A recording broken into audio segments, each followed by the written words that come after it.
Hey guys, welcome back to the channel. This is story about what if Naruto develops a bloodline similar to the Byakugan part 1. Before I start, please do support for more amazing content and comments for part 2. Do consider to subscribe my channel and share my video to your friends and check out the description as well. Let's start the video. You think you know about Uzumaki Naruto? Guess again. Oh sure, he is the son of the Yondaime, and yeah, he is a ninja, but what else do you know about him? Let me tell you, his story is an epic. To start at his birth would leave a small portion of his story out of the light. But to do so would leave him shrouded in mystery. The only people who know why Kyuubi no Kitsune attacked Konohagakure are the Yondaime, who died in the battle, the Kyuubi itself, and the gods. Contrary to popular belief, Kyuubi was not killed by the Yondaime. It was far too powerful to die, as it was an immortal being. Also, it was entirely impossible to seal it, even with the Shinigami helping the human. But the massive influx of power along with the destruction of its physical body allowed the Kyuubi to achieve its dream, to become a god. Because these humans had helped it along the way, it left a passing gift for the child it was supposed to be sealed in. It had been impressed by the clan that called itself the Hyugas. Their bloodline limit was rather impressive, and they had managed to inflict a serious amount of damage to it. With a flick of its tail across the eyes of the crying child, she imparted a similar gift to him, along with the knowledge of what it did. How it would work, he would have to figure that out on his own. With that, the Kyuubi no Kitsune ascended into paradise to join the gods who have come before it. It made a vow to watch over this child, knowing it would lead an interesting life. 10 years later, Uzumaki Naruto was in pain. It wasn't nearly as bad as the beating he got from the villagers, nor the ache of a whole day of training. It was a burning. His eyes felt like they were on fire. It was like that time he had gotten pink eye, only a year ago. The epidemic had swept through the children of Konoha. Although it wasn't incredibly serious, there were some worried about blindness if it had gone untreated. Fortunately for many children, the eye drops used as treatment for the disease was in no short supply. His eyes burned like that. He could dimly make out a blurred outline of his dresser as he sat up.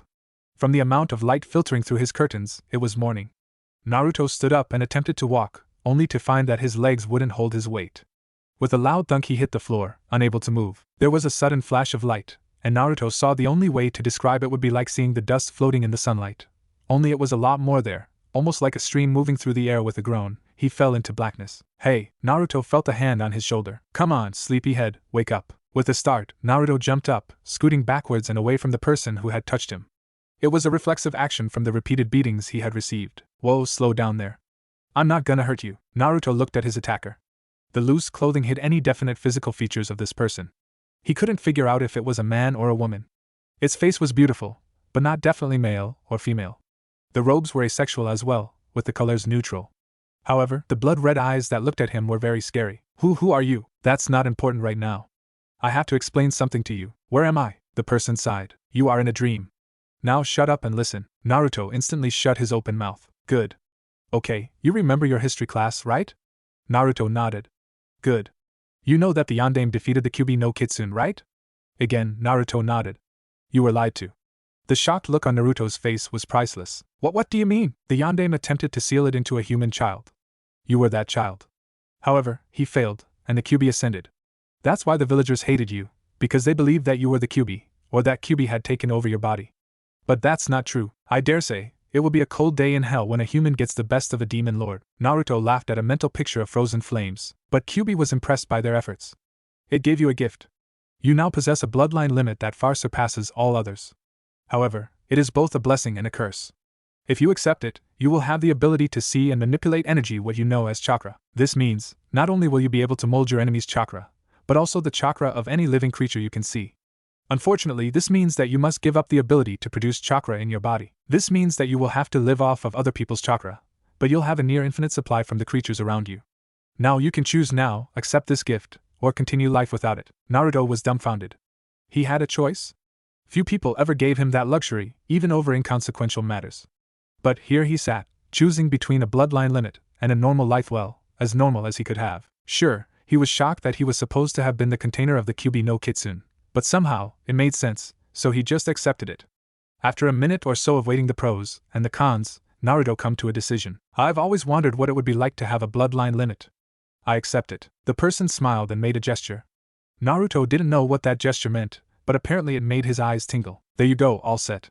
Now you have 1 week to learn a chakra transfer jutsu before your body stops making chakra. Oh, and before you wake up, be sure to tell that old codger the Sandaime to check the seal. He'll find it empty. Now it's time to wake up. The world around him slowly faded. The person's voice slowly faded from a wake up to an ENT of Naruto's alarm clock. Groggily, he sat up and looked around. He pressed the button to shut off the alarm and stood up. His neck ached from the strange position he had fallen asleep in. The floor was definitely not comfortable. Naruto was definitely not a morning person. He was so tired he didn't notice the yellowish streams that floated in the air. Nor did he notice that the burning in his eyes that had been plaguing him for the past 3 days was mysteriously gone. He sluggishly made his way to his bathroom, where he stripped and stepped into the water. Forgetting that it wasn't instantly hot, he was immediately awake from the icy stream that hit him full in the face. After finishing his shower, he made his way back to his room, where he found some clean boxers and an orange jumpsuit that didn't have too many ramen stains on it. Before he left, he went to his mirror. Usually in the mornings, he would give his reflection a lecture on being strong and how he was going to become Hokage, but today he just stared. His usually shockingly blue eyes were different. They had faded to a pale blue that seemed almost white. All traces of a pupil had disappeared. Needless to say, Naruto was shocked. So, he did what came to his mind first. He screamed and screamed and screamed. He took a deep breath and started running down the street towards the Hokage tower, still screaming at the top of his lungs. Sandaime Hokage was just sitting down to a nice cup of coffee before the morning paperwork, when the doors to his office burst open. A screaming Naruto ran into the room. Jisen mai shirtan now they're blue and scary ankiwa bias and sila din my don't know what to please help me. Whoa, slow down, Naruto. Naruto hiccuped once and quieted down. In the excitement, Sandaime had spilled the coffee down his front and on several very important documents. Today isn't starting out well. Okay, Naruto, explain to me what happened. Naruto hiccuped again and started talking. He told Sandaime about how his eyes burned, about falling out of bed, about the dream, and about his new bloodline limit, and that he was supposed to tell him about the seal. Sandaime's face cycled through several emotions before he sat back and pinched the bridge of his nose. He could feel the headache coming on already. Naruto, come over here. Naruto walked around the desk and tried his hardest not to laugh at the brown stains on the front of the Hokage's white robes. Naruto, can I see the seal, please? Naruto looked confused for a moment before Sandaime pointed at Naruto's navel. With a nod, Naruto lifted up his shirt. The Sandaime went into a minor trance and let some chakra enter the seal. With a start, he realized that the seal, although full of chakra, was devoid of any and all consciousness. The chakra contained in the seal had been gleaned off the boy's own for years, which was the reasoning behind Naruto's incredible chakra levels. Naruto put his shirt down after Sandaime leaned back in his chair. So, Kyuubi was never sealed inside you. You're a lucky child. Naruto grinned his trademark grin while scratching the back of his head. However, Sandaime continued, I will have to have someone train you on how to use those eyes of yours. You said that it was inspired by the Byakugan and that it has much of the same effects, such as seeing chakra? Naruto nodded. What better person to train you than the owners of the original? The Sandaime snapped once, and a single ANBU materialized out of nowhere. I need you to bring Hyuga Hayashi here. Tell him it's urgent, and it involves the secrets of the Byakugan. That should do the trick, but if it doesn't, tell him it's a direct order from me, and if ignored, will be treated as treason. The ANBU nodded and melded into the background. Naruto was bored. He sat on one of the chairs in front of the Hokage's desk, wishing this Hyuga Hayashi person would show up. The minutes passed. Finally, as Naruto was about to pull a prank he'd been thinking of, the doors to the Hokage's office burst open. An enraged Hyuga stormed in, babbling on and on almost incoherently. Naruto could only stare at the fury of the verbal barrage. The Hokage just sat there, smoking his pipe. Finally, the man shut up. Finished? Hi, Hokage-sama. Good. Now, it has come to my attention that a new bloodline limit has surfaced. Its effects appear to be eerily similar to that of the Byakugan. Due to the fact that many would kill to get their hands on the Byakugan itself, I'm sure they wouldn't stop at just taking its cousin. So, I have a request that is in your clan's favor, and that would be, Hokage-sama? Take the wielder of this new bloodline and teach him. Make him a part of the clan if you have to, but train him and keep him safe. And who would this person be? Sandaime pointed, and Hayashi turned to face Naruto. The demon brat? Is this some sort of joke? It was then that he noticed the boy's eyes. They looked exactly like the Byakugan, except for the coloring. The Byakugan was actually a slight shade of violet, an extremely pale lavender. This boy's eyes had the same degree of paleness, only it was blue. Needless to say, he was stunned. A near replica of the Byakugan in the head of the most hated person in the village? He could only shudder at the repercussions against his clan's honor if they accepted him.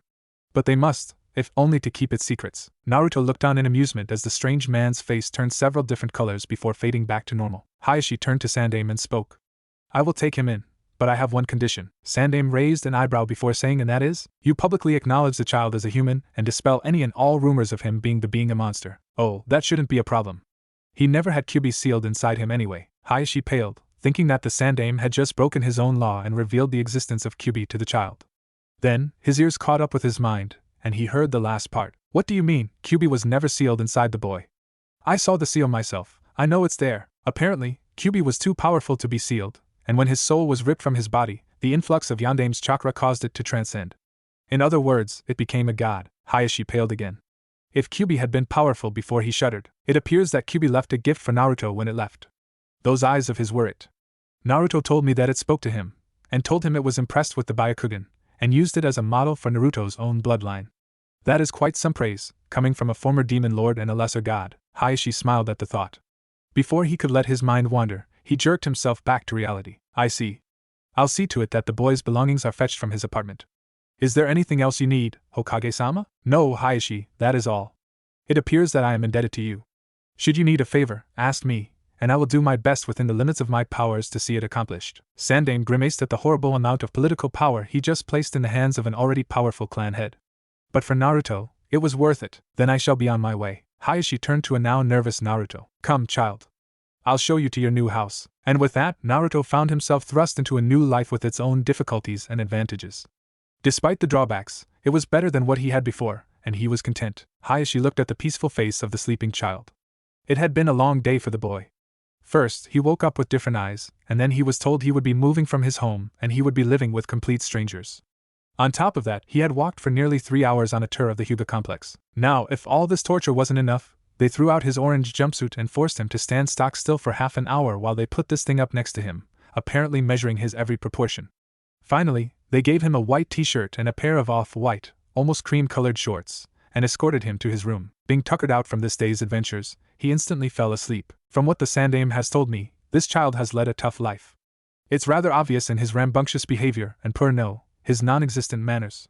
However, as he will be living with us, he must learn manners so as not to bring shame on the Hyuga name.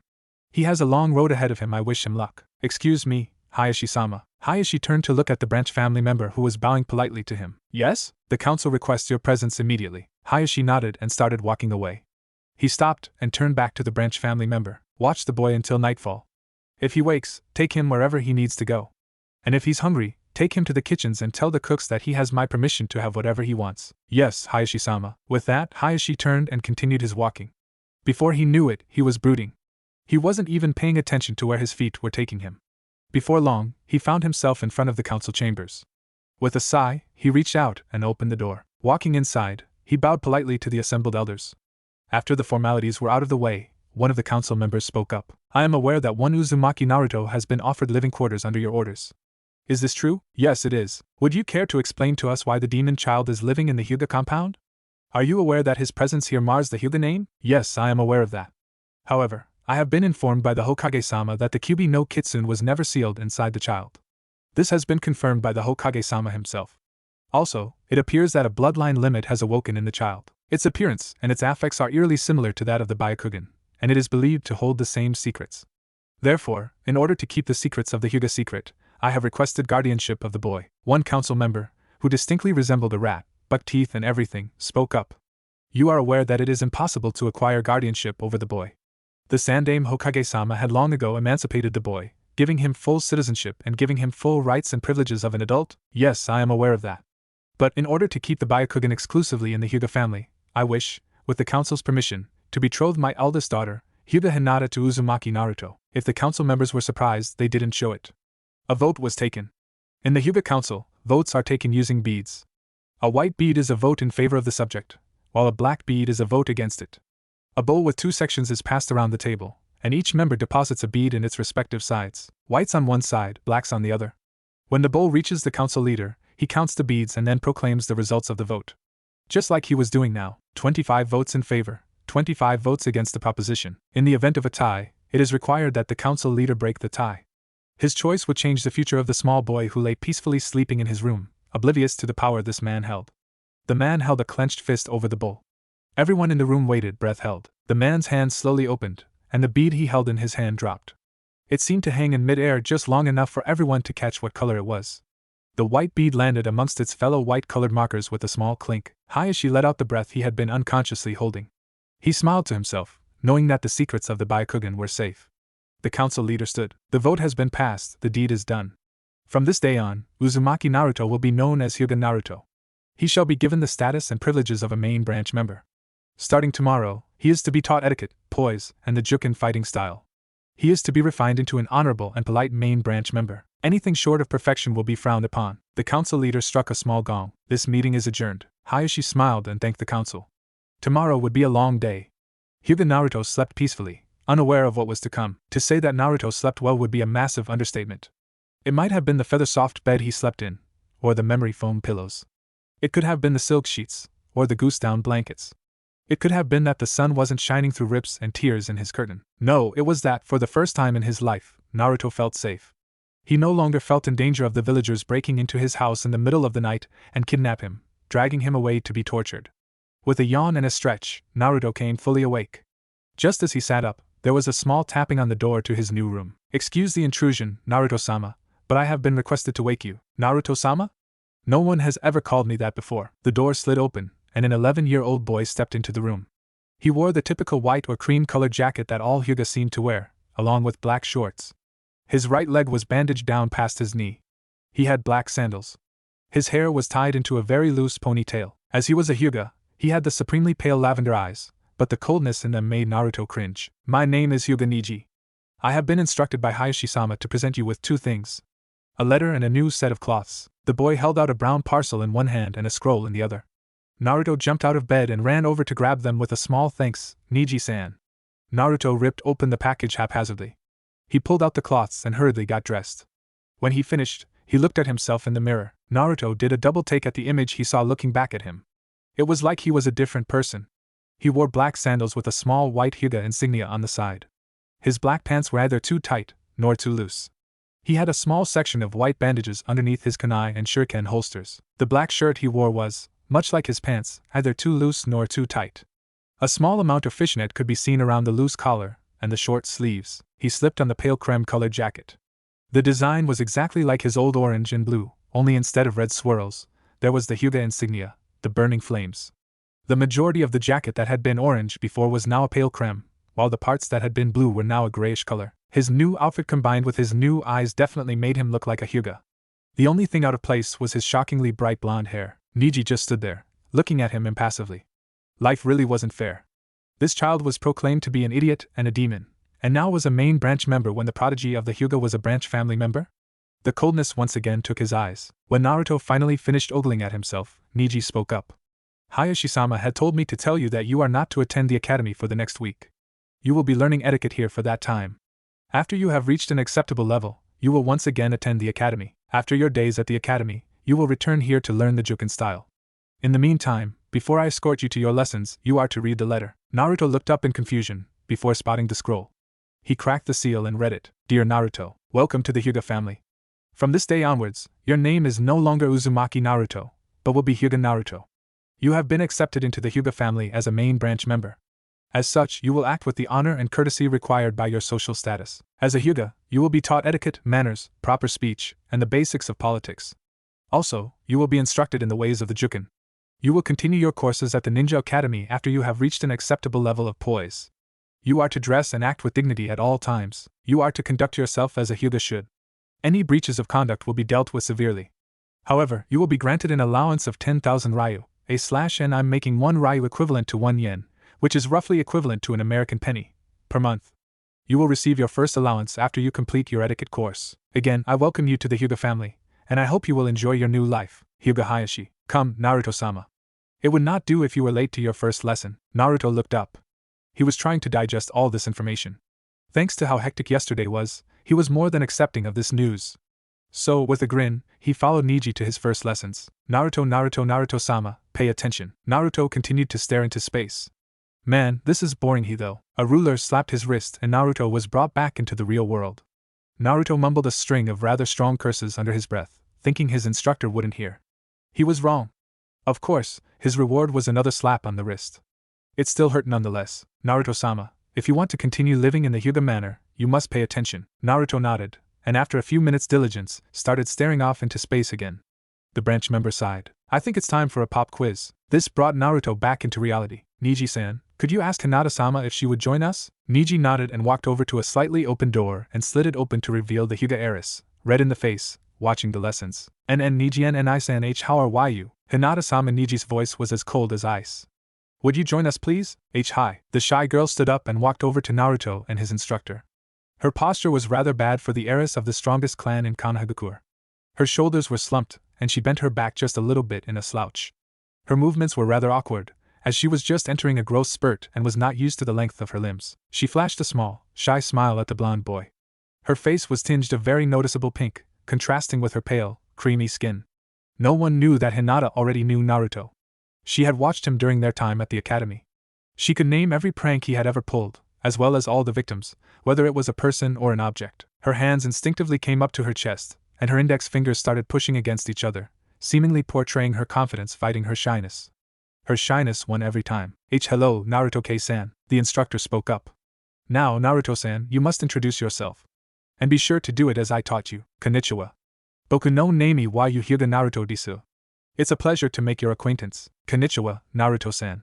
Watashi no name wa Hyuga Hinata desu. It's a pleasure to meet you. I hope we may get along well. Naruto smiled and turned to his instructor. You did well, Naruto-san.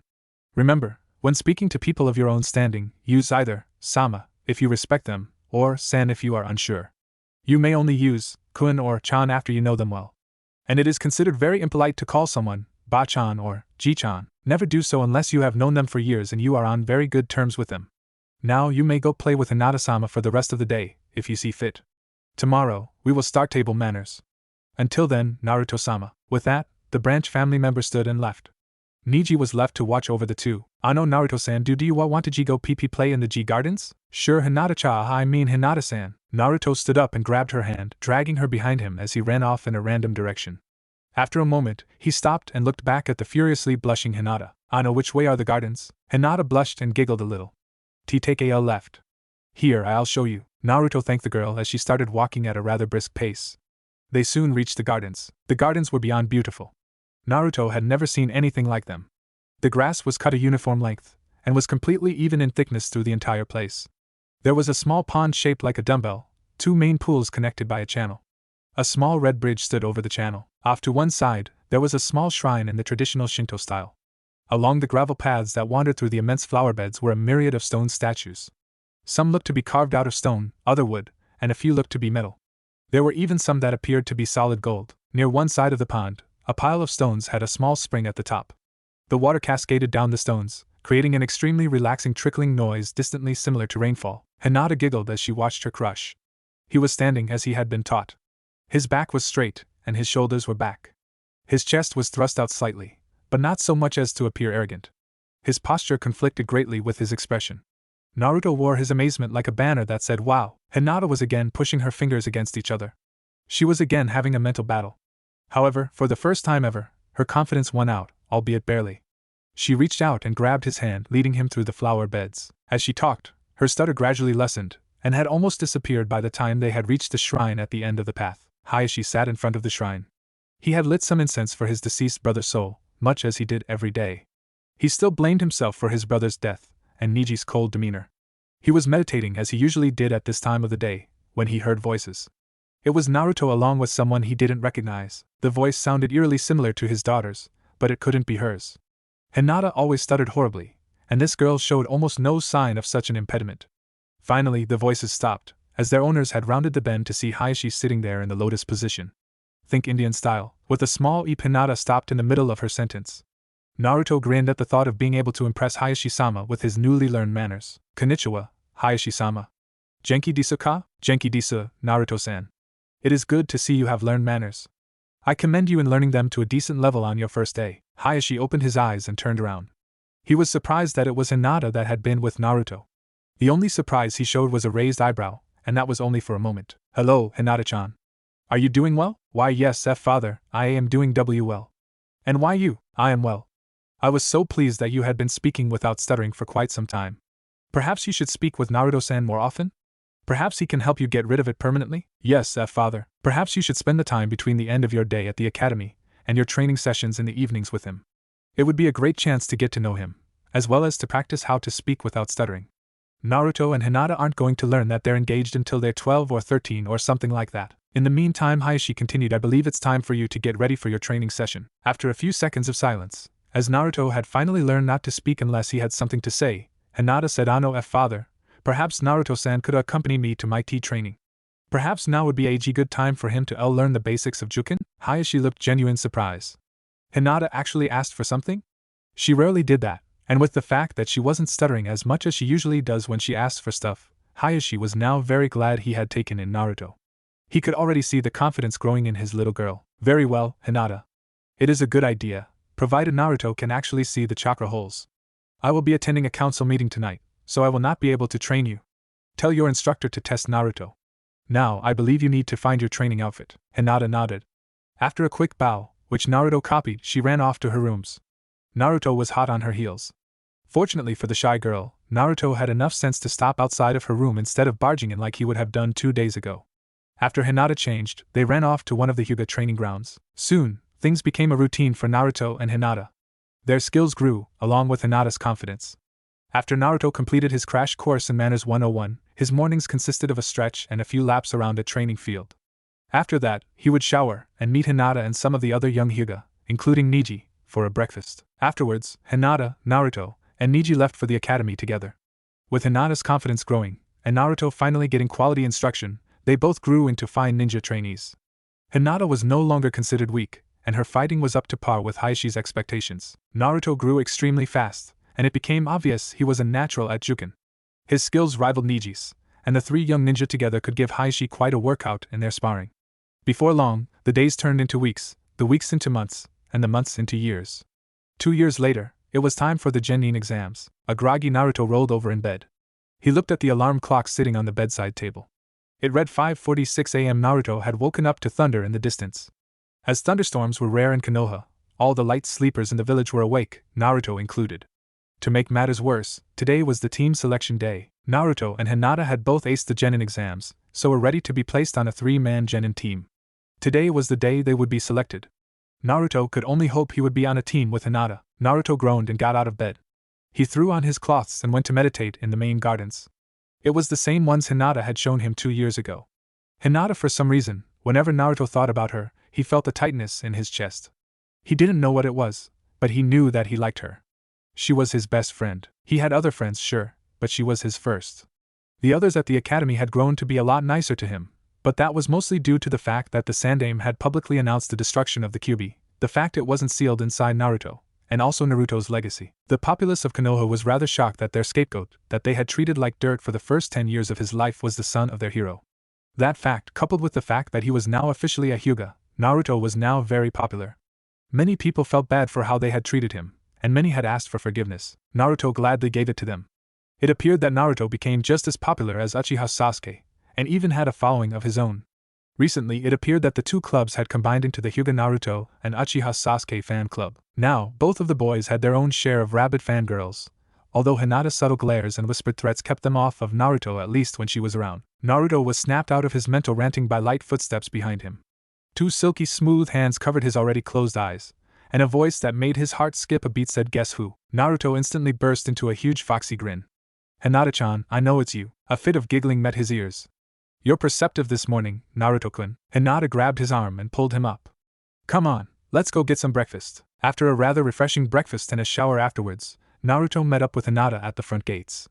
Neji had already left to meet up with his team. Naruto still doesn't know how the green spandex could allow that jounin to sprout a clone, but he decided not to think about it too hard. The green spandex seemed to be a living thing, as did those things that sat over their eyebrows. "You ready to go?" Hinata nodded, and the pair took off to the academy. After dodging several groups of fangirls, accidentally knocking Sasuke from his tree into their waiting arms, and sprinting the last 100 yards to the academy entrance, they made their way to their homeroom. After a few minutes, Irika-sensei entered the classroom. "Okay, as you all are aware, today is the team selection day. Usually, the teams are selected by grade, taking the highest scoring students, the lowest scoring students, and someone from the middle to be on a team to balance it out. However, the Hokage-sama hand-picked the teams this year. Team 1. At this point, Naruto and Hinata were chatting in whispers in the back of the class.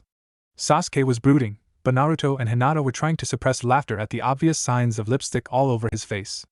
Apparently, the girls had gotten the best of him today. 7. Hyuga Naruto, Hyuga Hinata, and Akimichi Chuji. I repeat, Team 7, Hyuga Naruto, Hyuga Hinata, and Akimichi Chuji. Your sensei is Marino Ibiki. Team 8, Hirono Sakura, Uchiha Sasuke, and Yamanaka Ino. Your sensei is Sarutobi Asuma. Team 9, Nara Shikamaru, Inuzuka Kiba, and Aburame Shino. Your sensei is Yuhi Kurenai Team 10. Naruto and Hinata looked at each other and grinned. They were on a team together, and that concludes the team placement. You're now free to eat lunch, and I suggest you use this time to get to know your teammates. You're dismissed. Naruto and Hinata happily chatted with each other until they found their teammate. Naruto was the first to introduce himself. Hi. I'm Hyuga Naruto. Nice to meet you. Chuji looked up. He had been devastated that he wasn't on the same team with Shikamaru, and even more so that he had been put with two of the most important people his age in Konoha. Hyuga Naruto was the son of the Yondaime, and had a yet unnamed bloodline, and Hyuga Hinata was the heir to the Hyuga clan, and one of the most eligible bachelorette in Konoha. How could he even keep up with these two? They were two of the best in the class, and he was at the bottom. Hello? I'm Akimichi Chuji. Nice to meet you. You're an Akimichi, aren't you? I'm Hyuga Hinata, and it's a pleasure to meet you. I'm glad you're on our team. That meat tank is a really powerful jutsu, and I can't wait to see it in action. Yeah, me either. Chuji couldn't believe his ears. One of the strongest academy students, and heir to the Hyuga clan, had just complimented him. And on top of that, the son of the Yondaime was agreeing with her?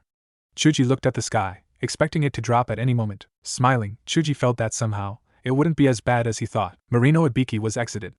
Almost as exited as when he has a few new pals to interrogate. Finally, I get to see if my theory is correct.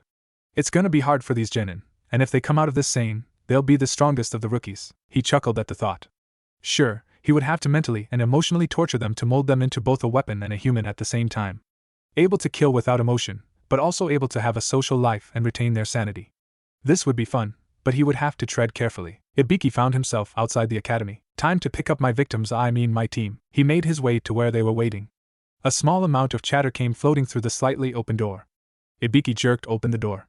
The slam it made as it stopped its sliding made the entire room jump. Team 7, Naruto, Hinata, and Chuji had been chatting quietly when the door slammed open. A rather intimidating man stood there. The high collar of the black trench coat ringed the man's neck, coming up almost to his ears. He had two parallel scars running diagonally down his face. Underneath his trench coat, he had a deep navy blue button-up shirt with its own collar hiding the man's neck.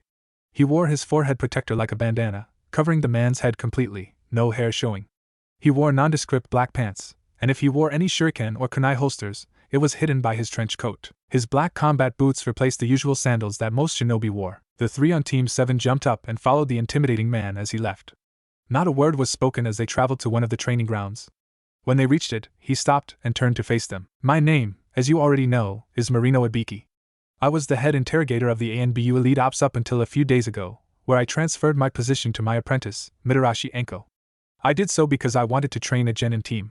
You three will be part of a 6-week specialized training program. Now introduce yourselves, and tell me your likes, dislikes, hobbies, and dreams. Naruto nodded and spoke first. My name is Hyuga Naruto. I like ramen, training, and my close friends. I dislike people who judge before getting to know people. My hobbies are training and practicing using my bloodline limit, and finding out new things about it, and its abilities. My dreams never really thought about it, but I guess it would be to become as strong as I can to hold up the Hyuga name, and to protect my friends. Ibiki nodded.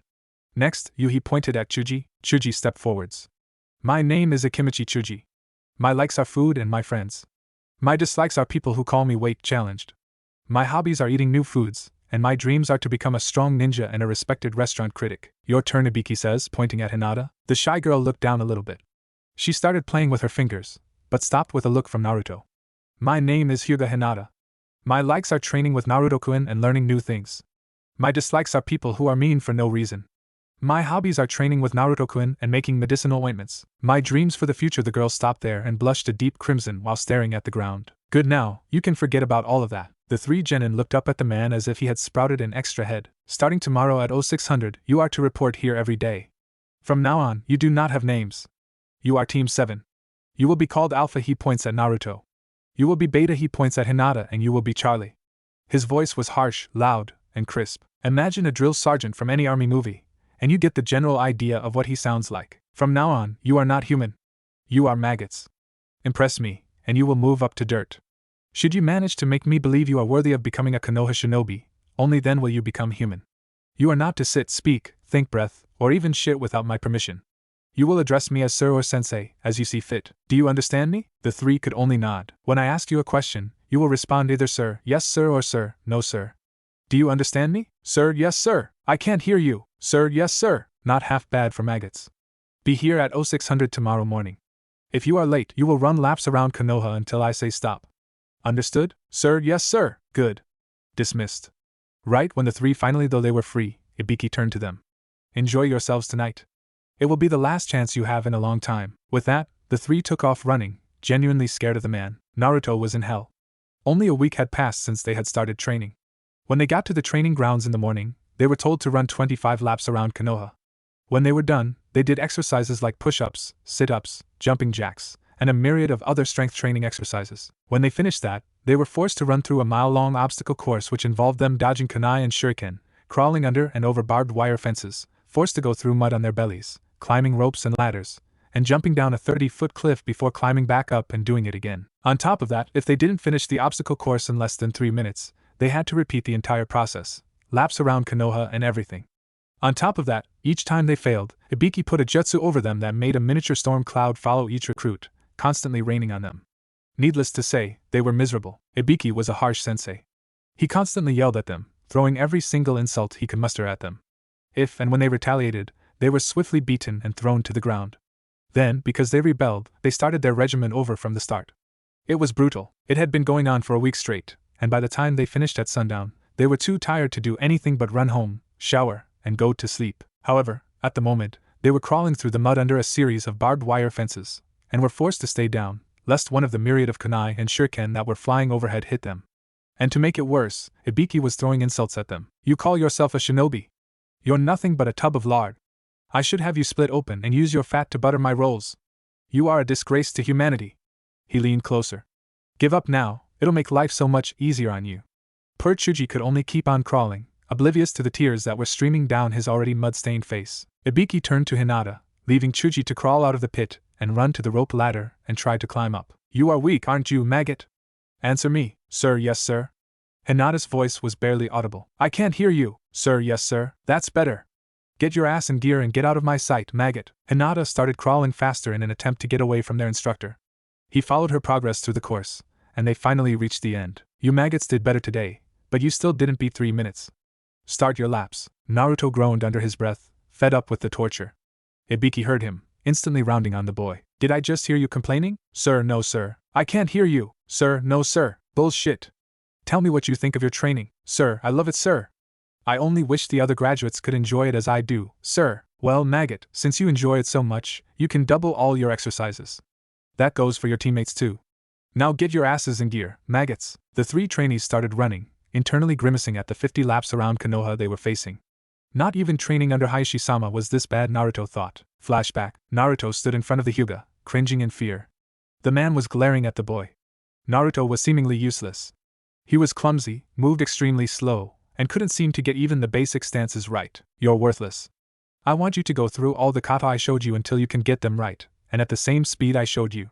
Until then, you will not leave the training grounds. Naruto grimaced and started the most basic poses, gradually shifting through each strike and block before continuing to the next. Hayashi just stood there, watching the boy, and striking each offending arm or leg that was out of position with his cane. Around dusk, Hayashi left. The next morning, Hayashi woke early and went to Naruto's room, expecting to have to drag the boy out of his bed. To his surprise, the bed hadn't been slept in.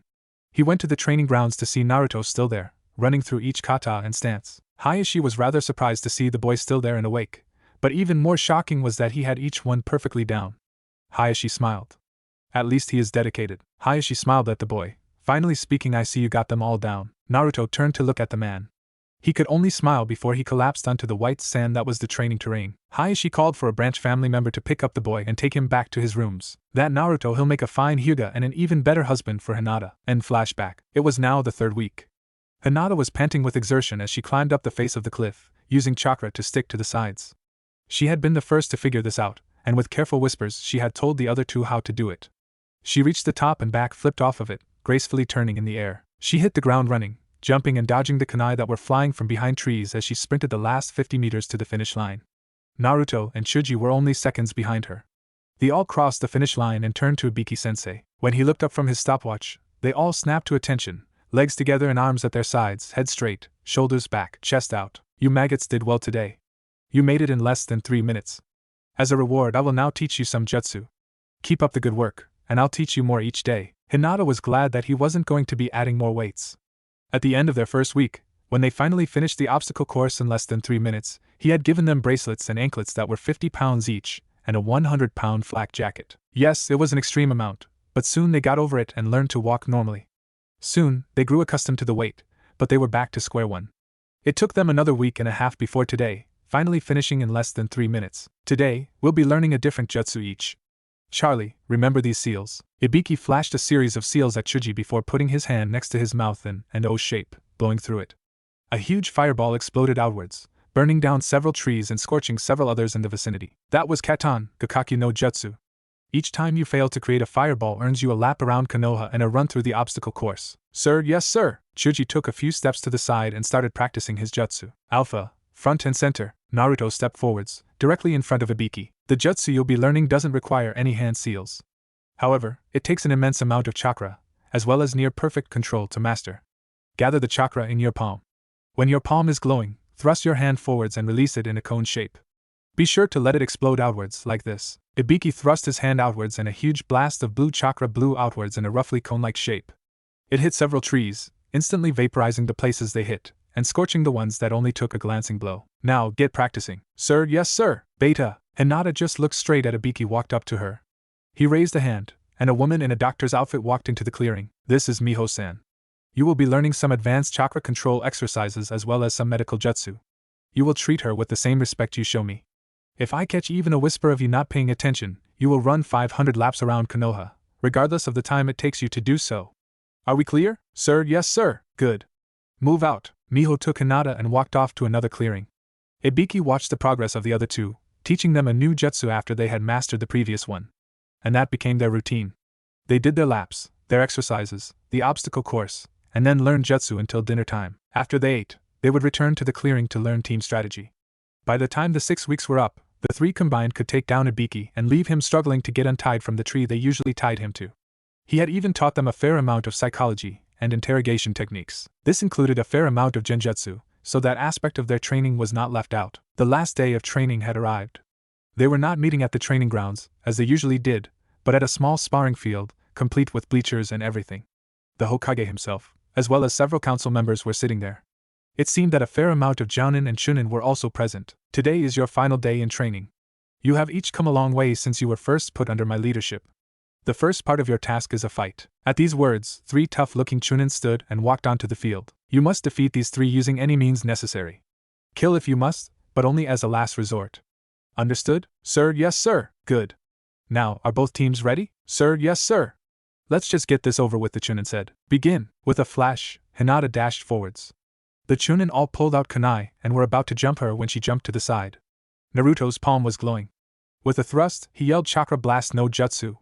The Chunin could only throw up a hasty guard and use chakra to protect themselves at the last moment. They were still thrown back from the force of the blast. Doton, Doria Taiga, the dirt underneath the Chunin turned into a mud river. Although the Chunin managed to twist in midair to land on their feet, the mud was thick enough to make them sink up to their knees and hold them there. Hakurokuji Yanshu. The world paused for a moment. Hinata took a deep breath and slowly let it out. When the world finally started up again, her hands were a blur, striking each of the Chunin too quick for even most of the Jounin to see. By the time she had finished her attack, she was on the other side of all 3 of the Chunin. The Doton Jutsu released itself and the Chunin fell. They struggled to stand, but they found their bodies unable to respond to their commands. It was over, and they knew it. Well done, Team 7.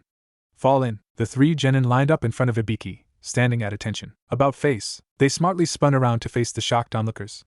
They were stunned that a group of genin had just bested 3 mid-level Chunin. Several mouths were wide open, and everyone was staring.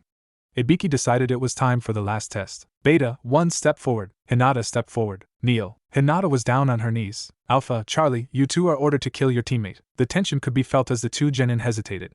Finally, Naruto spoke up. Sit, I cannot do that, sir. And just why not, maggot? This is a direct order. Sir, I refuse to kill my teammate, sir. Charlie, kill Beta and then take care of the traitor. Chuji shook with rage. Sir, I cannot do that, sir. You 2 are a disgrace. I'll have you tried and executed for insubordination. You have one last chance. Kill them. Sir, I refuse, sir. You pass. The entire crowd just gaped. A now smiling Ibiki just stood there, grinning at his students. Sir, what do you mean, sir? I mean you 3 pass. You passed the test. In our line of work, teamwork is stressed above all else. You 3 just proved that your teamwork could best some mid-level Chunin, and you 3 stuck together, ignoring ridiculous orders, even if it meant your deaths. A person who doesn't follow the rules is trash, but those who abandon their teammates are worse trash. Remember that quote. Now, because you are no longer trainees, we are officially a genin team. From now on, you will no longer call me sir, but Ibiki-sensei. We will be taking missions from now on, although I hope you continue to train and grow stronger. The three genin, although they had been taught to stand at attention with no emotion, broke into grins. Ibiki walked in front of them and held out 3 objects. Here are your forehead protectors. Bear them with pride, for you are now Konoha Shinobi. The 3 were overflowing with pride and happiness, now that their harsh training had been completed. They bowed deeply before taking their respective forehead protectors and wearing them how they saw fit. Hinata wore hers around her neck, loosely tied. Naruto wore his on his left leg, between the thigh and the knee. Chuji wore his around his forehead, but did not split his hair down the middle. The 3 were grinning happily, finally able to wear them for the first time. Ibiki-san, I am impressed by the first batch of students. Ibiki turned and bowed to the Hokage. Should these 3 be able to live a decent social life on top of being shinobi, I will allow you to begin training some jounin on how to train the next batch of genin. If all of the next batch turn out as good as this one, I will make the Marino method standard for all academy graduates to participate in before becoming genin. I believe that a much more intense program should be used to train jounin for their special classes, such as ANBU or Hunter Nin, or Combat Specialist. I believe you are the man for the job. However, because you took on a genin team, you must see them through until one is a Chunin and can take over as team leader. Report at my office at 8 o'clock tomorrow for your first batch of missions. Hi, Hokage-sama. Ibiki turned towards the genin once again. You 3 have the rest of the day off. I suggest getting back in contact with your friends. I'm sure you miss them. Oh, and one more thing. He reached into the pockets of his trench coat and pulls out 3 decently sized envelopes. This is the payment you 3 receive for completing an A-rank mission. Ibiki saw the confused look on his students' faces. Your training was considered an A-rank mission. You 3 participated in an experimental training program. That in itself is dangerous, but also you affected the outcome of the village. It appears that all shinobi will undergo this training before becoming genin. Now go take some time off, you deserve it. Thank you, Ibiki-sensei, Naruto said. Come on, Hinata, Chuji, it's time we visit Ichiraku's. You'll love it there. They serve the best ramen in all of Konoha. Ibiki smiled as his 3 students walked off. You 3 will become strong, and you'll go far. I wish you luck. The 3 freshly graduated genin were walking down the road, chatting happily. Of course, they were ecstatic that they had finally finished the brutal training program Ibiki-sensei had dreamt up. Thinking about it made them shudder, and they were sure they would for the rest of their lives. However, it did make them stronger, far stronger than they had imagined it would. Hinata, although still shy when it came to people, was rather confident in her abilities on the battlefield. Although she no longer stuttered, she didn't slouch and slink around trying to avoid attention. She walked somewhat normally, although she still didn't like to start conversations. Once she was comfortable with someone's presence, she would chat normally with them. Chuji was still somewhat big-boned even after the program. However, underneath the fat, there was a layer of rock-hard muscles. Sure, he could still convert the fat into an instant burst of chakra, but it was supported by a large amount of stamina and slow-releasing chakra from his muscles. His fighting style benefited from the change, as he was much more agile now, both normally and in his me-tank attack. With the addition of the spikes, he could change direction at the blink of an eye, and would usually hit on the first or second try. Even if the opponent was good enough to dodge those attacks, he, or she, would be either immobilized by Hinata, or destroyed from a distance by Naruto, or most often a combination of the 2. Chuji's stamina is well complemented by the many jutsu he learned from Ibiki-sensei. He knew almost all of the genin and Chunin level jutsu from all 5 elemental attacks, as well as a fair amount of the jounin level jutsu. He also knew a fair amount of special jutsu that didn't align to a certain element, such as Kage Bunshin and other such jutsu. Ibiki, nor many other shinobi for that matter, knew a lot of raw chakra attacks. Most of the ones Naruto had learned were from memories of the Kyuubi's attacks. Although they really didn't know the names of them, in truth they were just the molding and manipulation of raw power. However, Naruto had developed a number of original attacks, such as the Amatsu Tenshi no Sunshu. Heavenly Angel's Bow. It basically created a rod of pure energy in one of Naruto's hands. Then, with a chakra string, he bent it, and created an arrow of pure chakra. It worked a lot like a normal bow, but the arrow could do a myriad of things, such as explode on contact, or completely burn through an opponent. If he aimed the bow correctly, it could be used to knock out and even burn tenketsu. A burn tenketsu is like a chakra burn, but because of the damage, it is closed until it has healed. It requires a lot of chakra to use, as well as a rather decent spin to the chakra entering the tenketsu to do enough damage to burn it shut, making it almost impossible to use during close combat, making it impossible to use with Juken. Because of all this, Naruto has become very skilled as a long-range fighter, and as Ibiki-sensei had taught all of them Kage Bunshin, Naruto could create an entire army of chakra archers, making for a rather painful volley of well-aimed arrows. It was extremely deadly. Also, Naruto was the supplies officer for the team, meaning he used special sealing scrolls to seal away the large supply of food that was consumed between him and Chuji. It saved both space and weight, and they could seal as much stuff as they had scrolls and ink without changing their weight too much. It also came useful for weapons and medical kits, and other such odds and ends.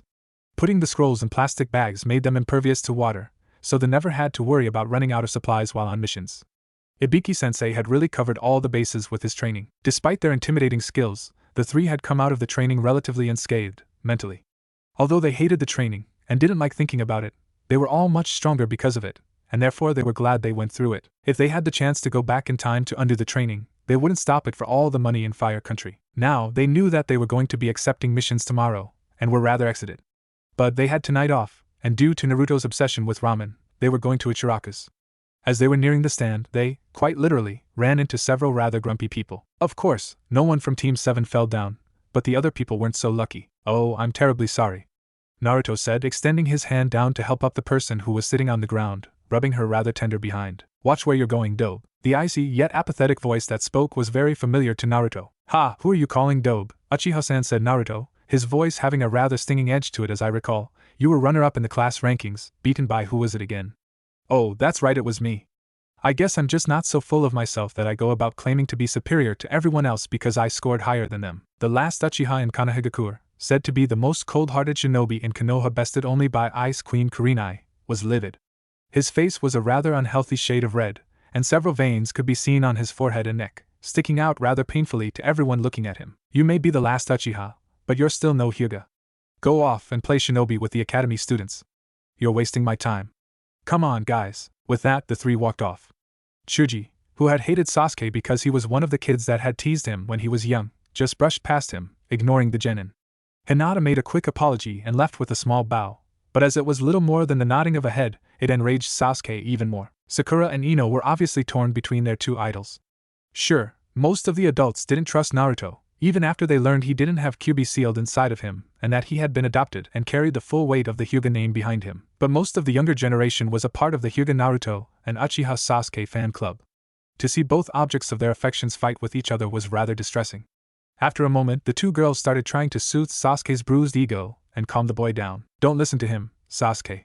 You're better than him any day. Yeah, I bet he couldn't beat you in a fight if his life depended on it." How ironic those words would be. Sasuke just brushed them off, shaking his shoulder to remove their hands that had been set there, and walked off, hands in his pockets, brooding. "I'll kill my brother, and when I'm done with him, you're next, Hyuga Naruto." With that, he walked off to go train. When Naruto, Hinata, and Chuji rounded the corner, they burst out laughing.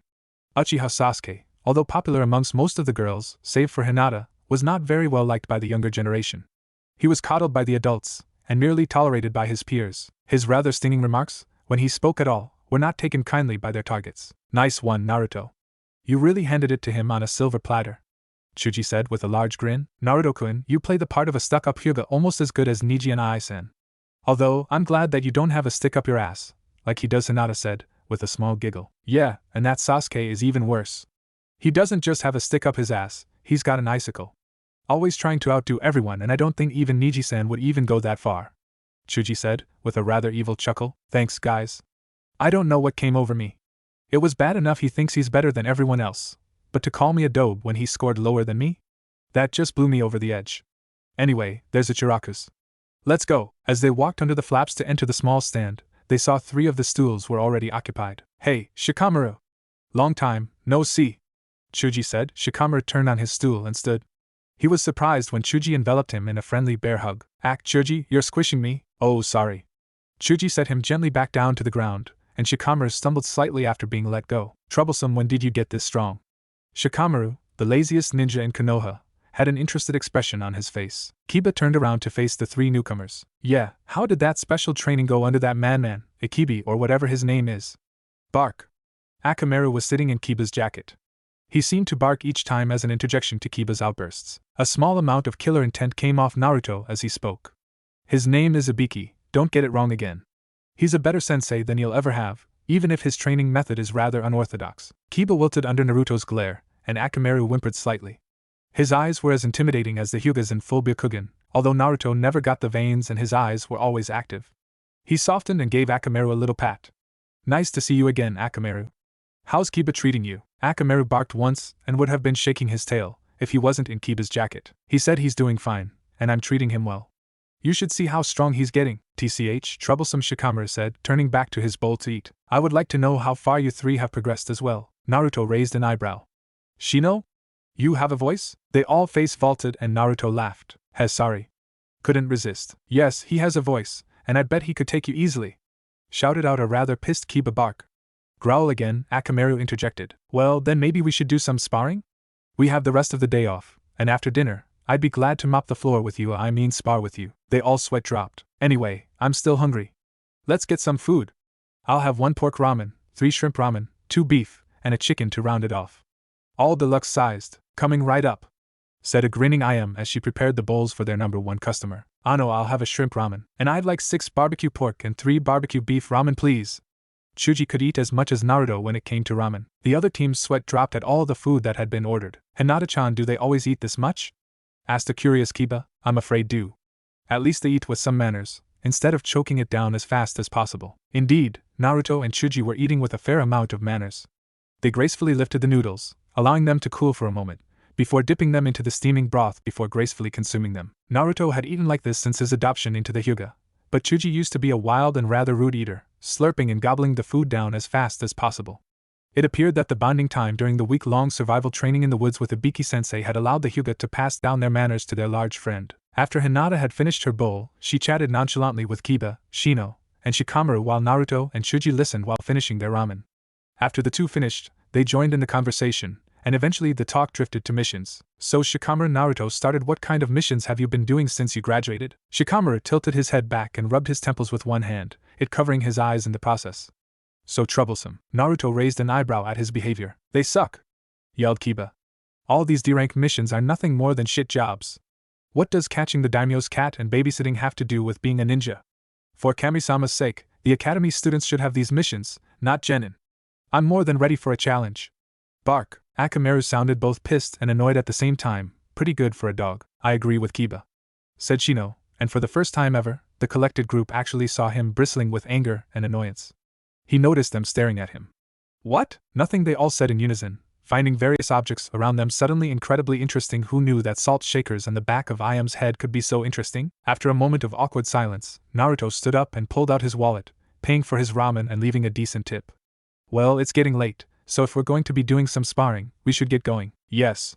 Chuji and Kiba shouted in unison, eager to test their abilities. Troublesome Shikamaru said. Hinata and Shino just stayed silent, following Naruto as he got up, walking off to the training ground. After a half hour, enough time for Naruto and Chuji to digest their food intake without worrying about vomiting during the exercises, they arrived at a training field. Before we start, we should all do some stretches and some warm-ups. Hinata may be a good medic nin, but we still don't need to be pulling a muscle or tearing a tendon because we were careless. Even Shikamaru, with a small troublesome, joined the group in stretching and doing some laps around the training field. As they were not looking for an intruder or an observer, no one noticed that Sasuke had taken up a position in a tree with a pair of binoculars to watch the action. He had been brooding on top of a roof as the group went by, and had decided to follow them when he heard Kiba shouting out challenges to everyone, excited at the prospect of sparring with them. He had dashed home to grab his binoculars after finding out where they were sparring. He had arrived back in time to see them finishing up their last couple of laps. Okay, how should we do this? Surprisingly, it was Shino who spoke up. We should go one-on-one fights. As a team, we are specialized for hunting and retrieving, not combat. We, as a team, only have the advantage with our surprise attacks. Naruto nodded before pulling out a scroll, and after looking through it, he palmed a set of kanji. With a small puff of smoke, a board game puffed into existence. They all sweat dropped. Naruto, what's the game for? Shouted Kiba. I don't want the game, I want the dice. Naruto pulled out the dice and gave one to each person.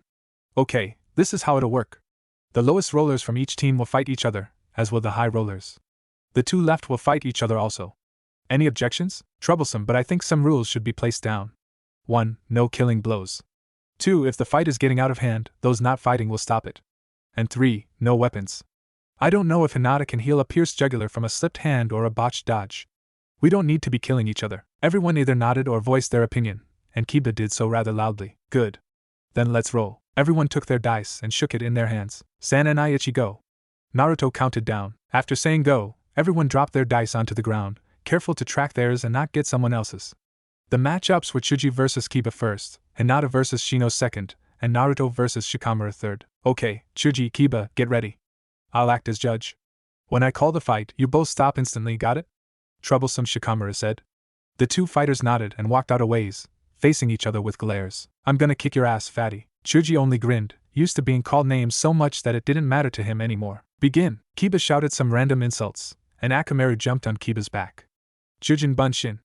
He shouted after a few hand seals. A puff of smoke later, and two rather feral-looking Kibas appeared, one on the other's back. Let's go, Akamaru! They both took off at incredible speeds at Chuji. A series of hand seals that were difficult to follow because they were so quickly executed brought out one of Chuji's favorite jutsu, Doton. Shinju Zanshu no Jutsu. Chuji sank into the ground before Kiba could reach him. Kiba and Akamaru stopped, sniffing the air. Their efforts were futile, as Chuji was walking through the earth as easily as on top of it, and his scent couldn't be followed.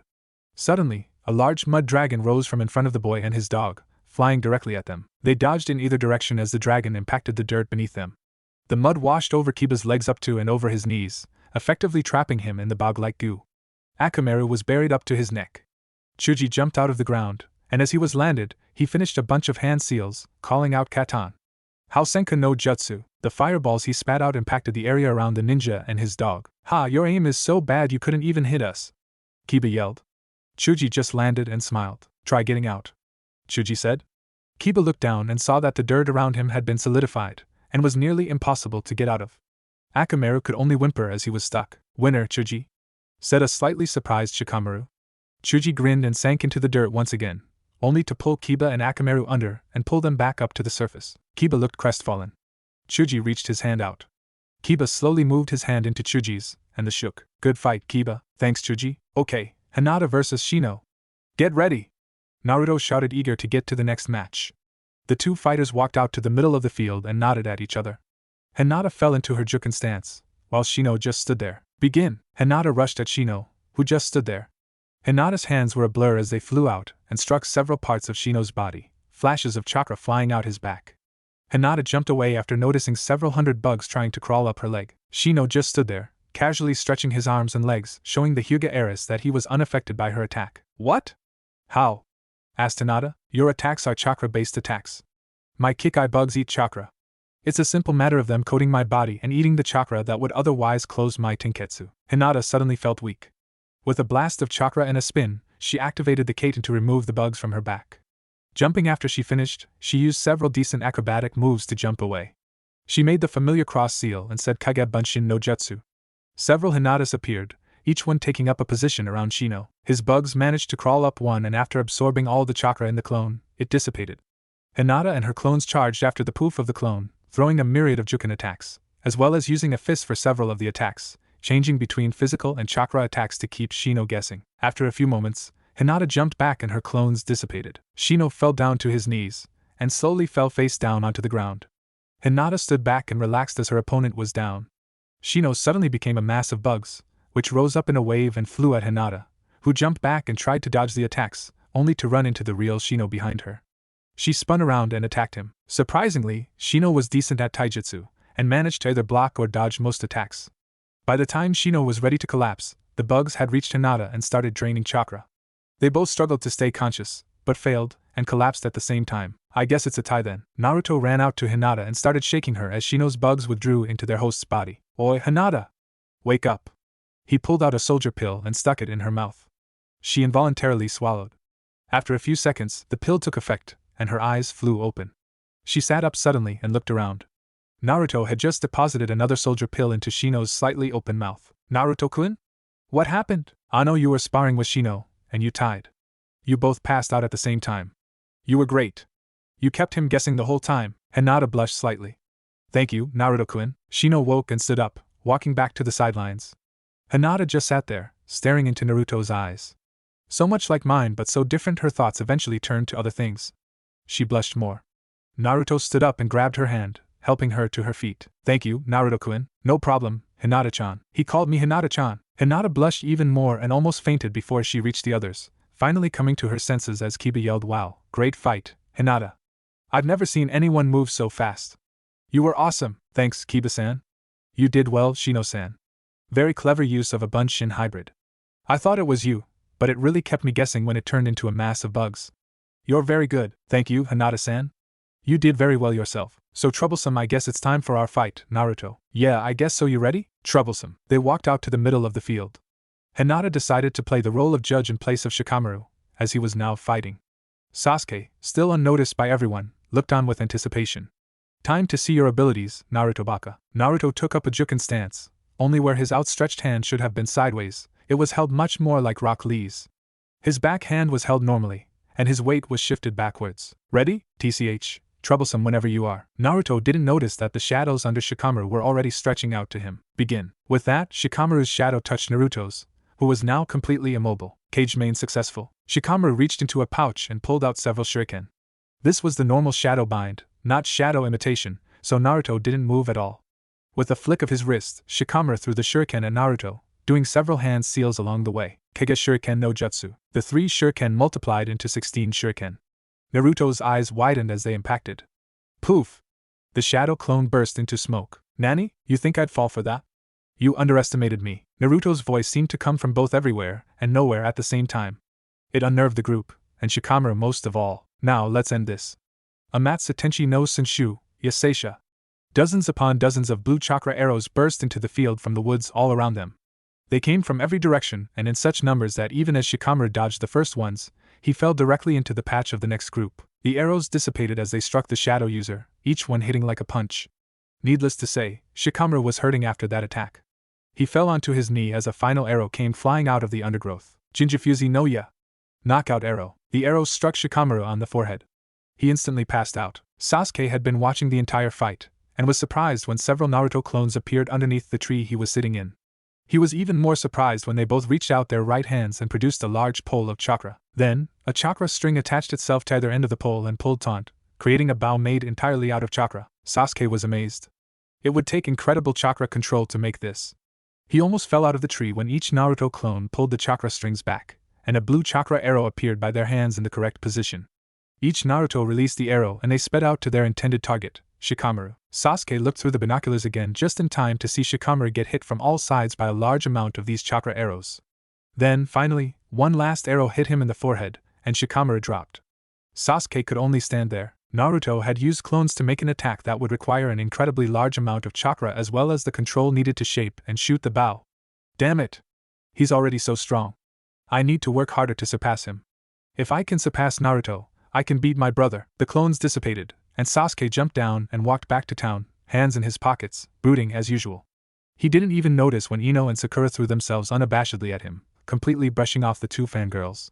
He had a lot of training to do. Kyuso, stay up, damn it! Uchiha Itachi, one of the strongest men in the world, second most powerful man in the feared organization Akatsuki, couldn't seem to get his hair right. Usually his locks of jet black hair fell in the perfect Uchiha form.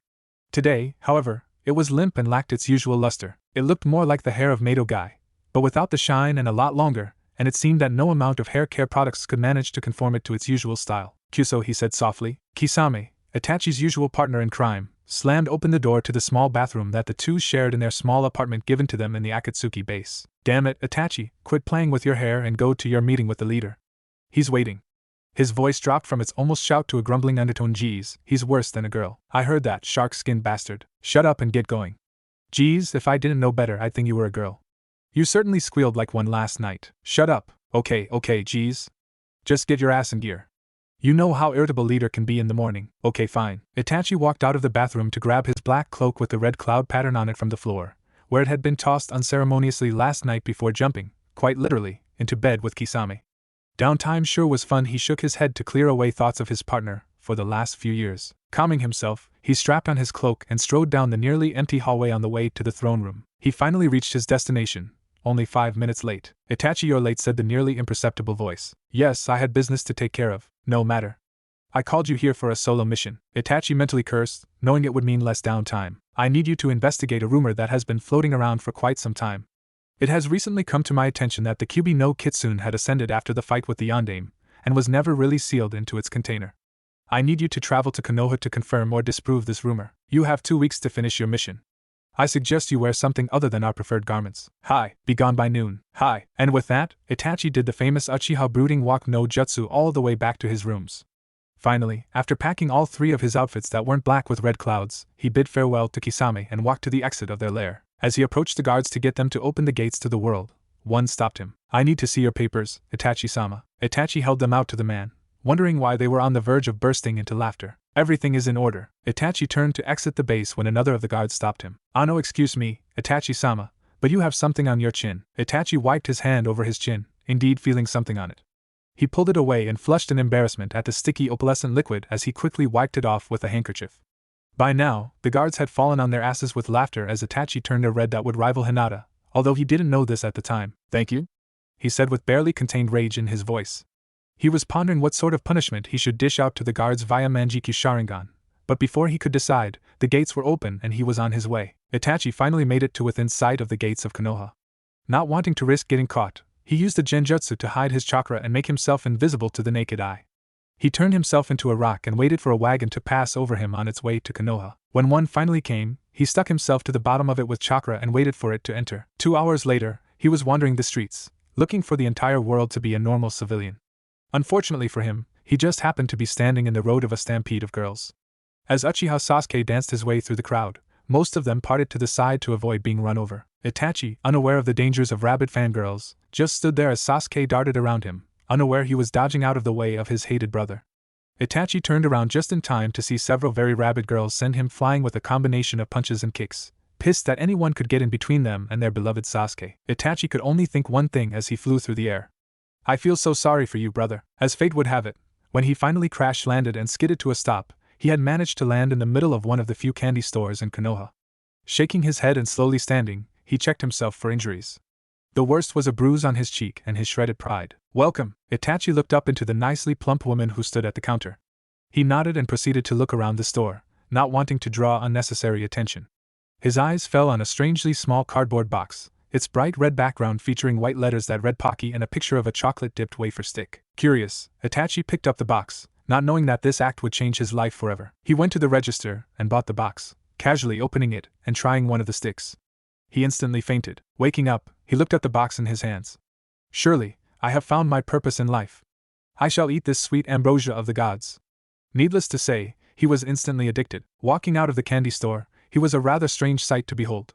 Each and every pocket he had, as well as his backpack, was full to the brim of various flavors of Pocky, even some of the less popular ones. He had the usual chocolate and strawberry, but he also had a rare pina colada, the rapidly becoming popular mango, and even an extra special ultra-hot cinnamon. Itachi slowly wandered through the streets, munching box after box of his adored bonbon. Suddenly, a strange scene caught his eyes. 2 people who looked like exact clones of each other, save for height, build, and one flak jacket, stood in the middle of the street. They were wearing hideously green spandex suits that conformed to every curve of their bodies. Also, they had burnt umber things around their ankles. Their bowl cuts were a crime of fashion, but nothing could have prepared Itachi for what he saw next. Above their eyes were 2 things. They were thick, hairy, and twitched every once in a while, even if the owners of the faces they resided on were completely still. Curiosity took over as Itachi walked forwards, chewing another stick of double fudge chocolate Pocky. The taller of the strange duo stopped hugging his shorter clone to stare at the strange man who approached him. Itachi carefully extended a finger, slowly moving it closer and closer to the man's face. He poked the apparently incredibly fuzzy eyebrows. A mouth randomly formed from the hair and attempted to bite Itachi's finger off. Incredibly, Uchiha Itachi, one of the most feared people in the world, screamed like a little girl and dropped where he stood, utterly unconscious. Itachi slowly opened his eyes, blinking them to adjust to the noontime sun that shone down into his face. He slowly sat up to see himself in one of Konoha's many training grounds. The green-clad duo stood in front of the training stumps, alternately hitting or kicking them. They seemed to notice Itachi's awakening. "Guy-sensei, the flames of youth burn brightly in this one. The last person who fainted in front of us was out for weeks. Indeed, my beloved and cute pupil. We shall celebrate his springtime of youth with a manly embrace. Yosh, Gi-sensei, Lee, Gi-sensei, Lee, Guy-sensei, Lee." Itachi just stood there, staring as the setting sun shone behind the walking fashion disasters as they manly embraced while crying into each other's shoulders. Putting his hands together in the Kai seal, he let the small genjutsu disrupting technique do its magic. Nothing happened. The sunset stayed, the waves continued to crash, and the rocks underneath the 2 were still as hard as usual. Itachi was spellbound. He couldn't believe the incredible amount of skill that was put into this genjutsu. He activated his Sharingan, with a small genjutsu of his own to hide the changing eye colors. Nothing. The Sharingan told him that there wasn't a genjutsu there, and the scene was real. How in the world they could have summoned a seaside sunset scene at noon in the middle of a continent, no one could ever know, but Itachi was determined to find out. He pulled out a notebook and sat there, scribbling down notes left and right, describing each scene as it came to play with as much detail as he could. For the rest of the day, Itachi followed the duo around town, even as they ran laps around Konoha on their hands. By the end of the day, his notebook was full, his pocky was gone, and his wallet was itching to go buy more of his heavenly snack. So, after one last trip to the candy store, he found a nice tree to sleep in, and started drifting off. The last thing he thought was somehow, I get the feeling I'm forgetting something. Naruto was getting his pack ready. After nearly a month straight of D-rank missions, the team was bored out of their minds. Finally, Naruto snapped and requested a much more challenging mission from the Hokage. Flashback. The three genin and their sensei sat in front of the Hokage's bureau. Naruto, despite having been coached by the Hyuga to remain impassive at all times, had a strange twitch in his eyebrow that he couldn't manage to get rid of. Just the mention of the daimyo's cat seemed to aggravate his condition. It didn't help that the subject of their conversation with the Hokage was that particular problem. Wife's cat has escaped again. It was last seen in the vicinity of the Hokage monument lookout point. Excuse my interruption, Hokage-sama, Naruto said. But I believe that at the rate we have been accomplishing our missions would leave few or none for the other genin teams. That would be both unjust and anti-productive. Is there, by any chance, a mission that would be a bit more of a challenge for us? Sandaime Hokage raised an eyebrow at Naruto's behavior. His manners certainly have improved since he started living at the Hyuga compound. I'm sorry to say that the last low C-ranked mission was just given to Team 8. It was then that the gods decided to pity the plight of Team 7 and arranged for their wish to be granted. The door to the Hokage's office burst open and a Jounin ran up to the Hokage's desk to hand him a sealed scroll. Hokage-sama, we have received word from one of the Chunin border patrol teams. The team in charge of Sector 15 on the border of Fire and Rice countries had suffered a casualty. They send a report via Summoned Hawk, and their report is in here. With that, the man bowed and walked out, closing the doors behind him. The Hokage opened the scroll and read the report. Although he held his face in a sort of apathy, the look in his eyes seemed to tell both Naruto and Hinata, who have been trained in the Hyuga way of reading emotions, that something was amiss. Well, Team 7, you are in luck. One of the Chunin has been injured, and will require medical treatment. His injuries are severe enough that the team's medic Nin cannot completely heal him. He will have to be brought back to the hospital. You are to escort the team of medics to the site, meet up with this team, and your team will support the other two Chunin in their task of border patrol. This is a mid-C ranked mission, and there may be contact with enemy ninja in non-combat situations. Will you accept this mission? The three looked at Ibiki-sensei and nodded. Ibiki in turn said, we accept this mission. When will the medic team be ready to leave? They will leave by noon. That gives you 4 hours to prepare and meet them at the hospital entrance. Bring enough supplies for a 2-week stay. That is all. Hi, Hokage-sama. The three genin said in unison. End flashback. Naruto studied himself in the mirror. His off-white, almost cream-colored jacket would not blend well in the green of the trees he would be patrolling in. He smiled and reached into his closet to pull out his new outfit he had recently acquired. Flashback again. The day before their meeting with the Hokage, Naruto was taking a couple hours to relax. Not content in the stuffy Hyuga compound, he decided that he would go shopping. Strange thing for a man to do. In any case, mostly he just browsed the vendors that had set their wares up on the side streets. There were some interesting trinkets, but unfortunately for both Naruto and the vendors, the Hyuga pride had really begun to rub off on Naruto. These things are only semi-precious stones set in common metal. Not something a Hyuga should wear. Soon, he decided to visit a weapons shop. Usually, he went to the one that was run by Tenten's family, as she was a good friend of Niji and Ai-san. Today, however, his eyes were caught by a different store. He entered the small shop and subtly admired the decent display of weapons around the walls and aisles.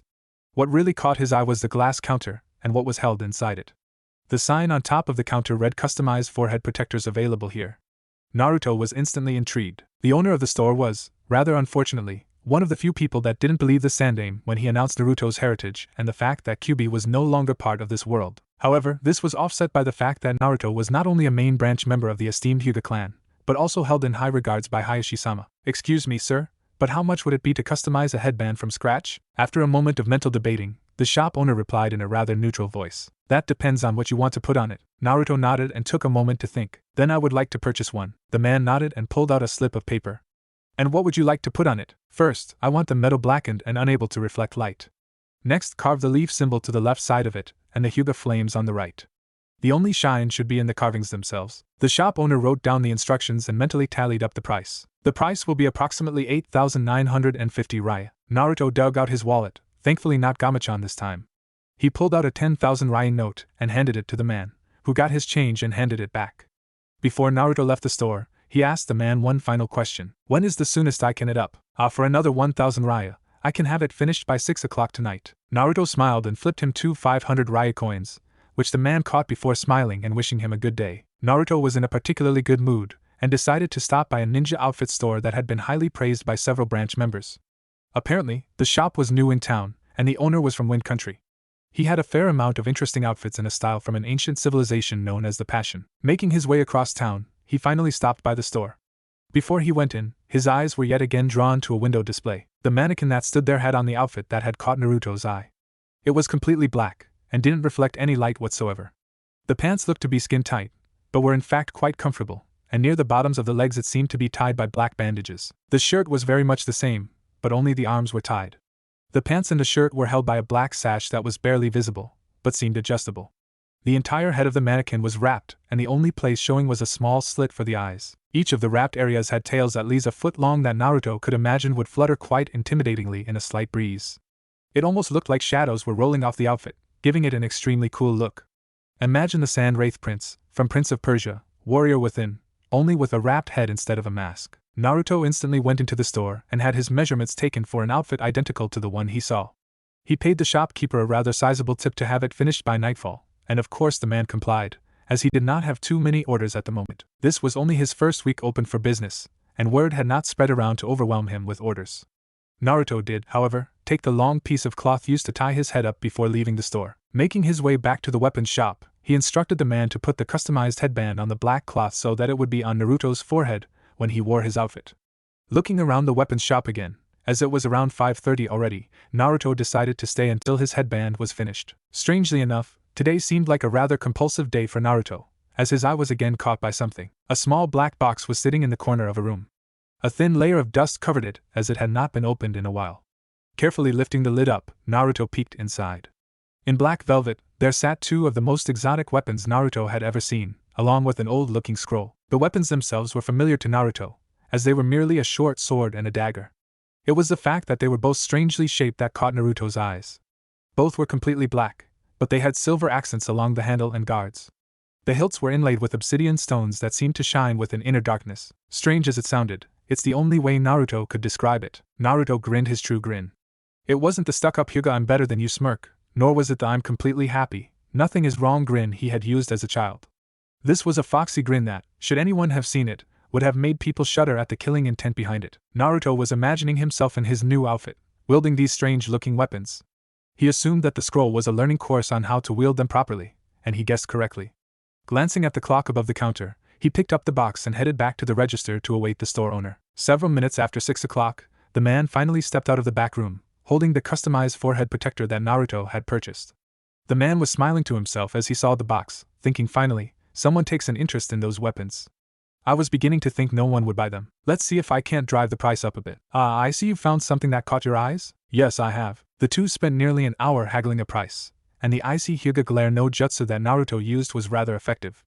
Gotta thank Niji for teaching me that one, thought Naruto as he paid a decent 16,500 raya for the box and its contents. He. I doubled the money I spent buying this from that traveler.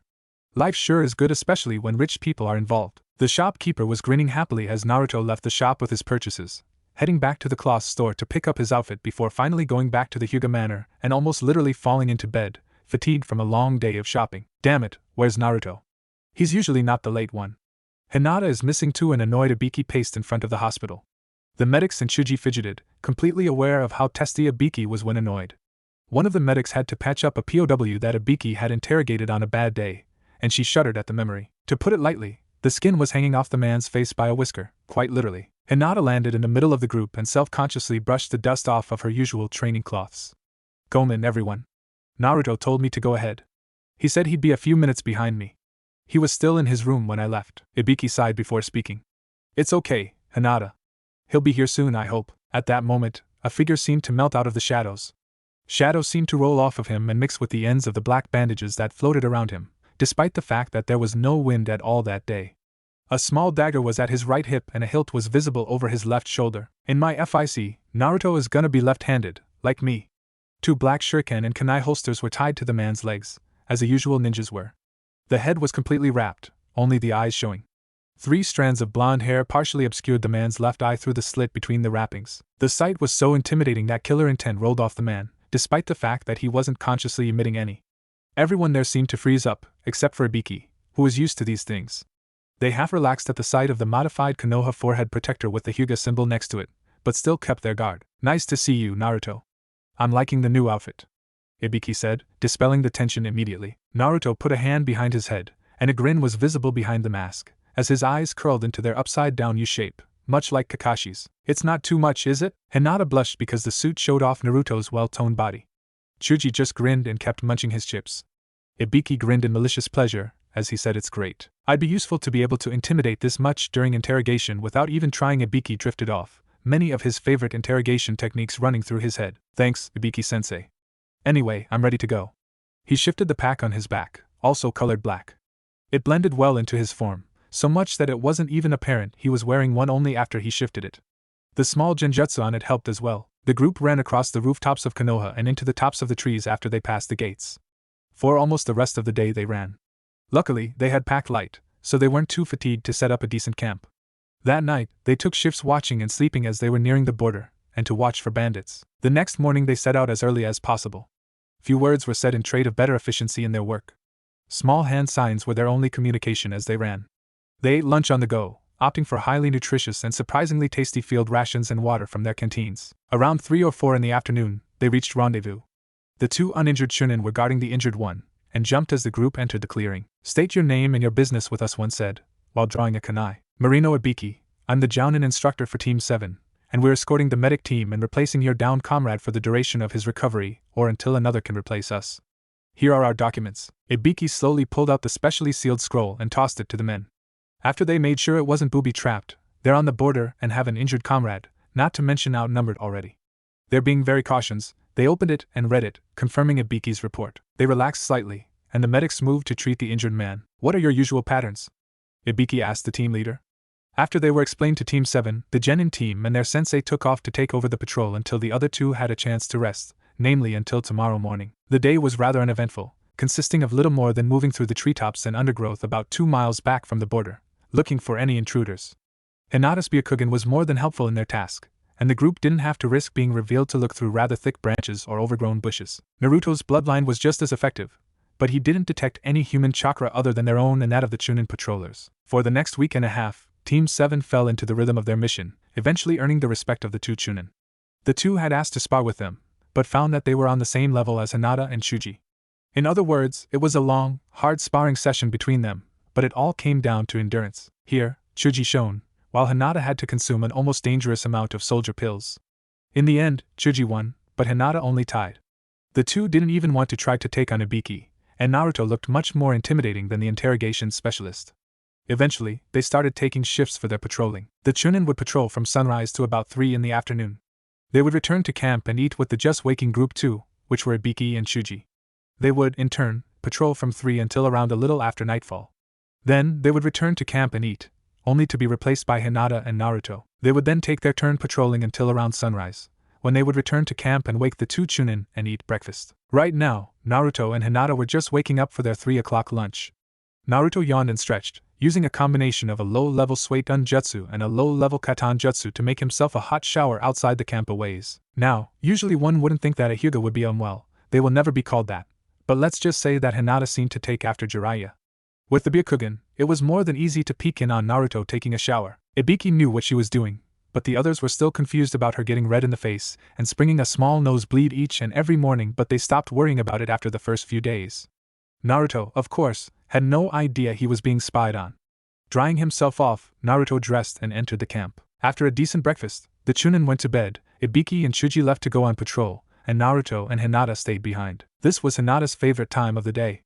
Her and Naruto could be alone from now until nightfall, and they usually spent it talking, sparring, working on jutsu, or just sitting quietly. Now was one of their quiet moments. Hinata was, of course, in a mental battle. "Come on, just gotta come out and say it. No, I'll look dumb. I gotta get him in the mood, but what if he gets uncomfortable? I just gotta do it. Come on, say it." Naruto, I lo never mind. "Ga, why can't I just do it?" Naruto, of course, had a much different thought process. "I wonder when she'll tell me. I mean, come on, I'm not really that dense. There are only so many things I can ignore. I was taught the Hyuga art of facial reading, there's only so much I can take. I swear, as soon as this mission is over, I'm going to take her out, maybe that'll get her to confess. Kami-sama, this is driving me nuts. Damn it, fuck it all. I'm just going to tell her I know. Hinata. Naruto's voice trailed off as a large explosion could be heard in the distance. They both turned to the direction it came from to see a large pillar of dust and smoke rise over the treetops. The two instantly jumped into the branches and started making their way to the battlefield. Hinata had her Byakugan active, scanning all around and as far towards the smoke as she possibly could. As they were leaping through the trees, she couldn't quite stop in her tracks, but she did manage to stop at the next branch. Naruto landed next to her. What's wrong? He whispered. They're outnumbered. I see at least 10 Jounin, 15 Chunin, a score of Genin, and a squad of what looks like A and BU class.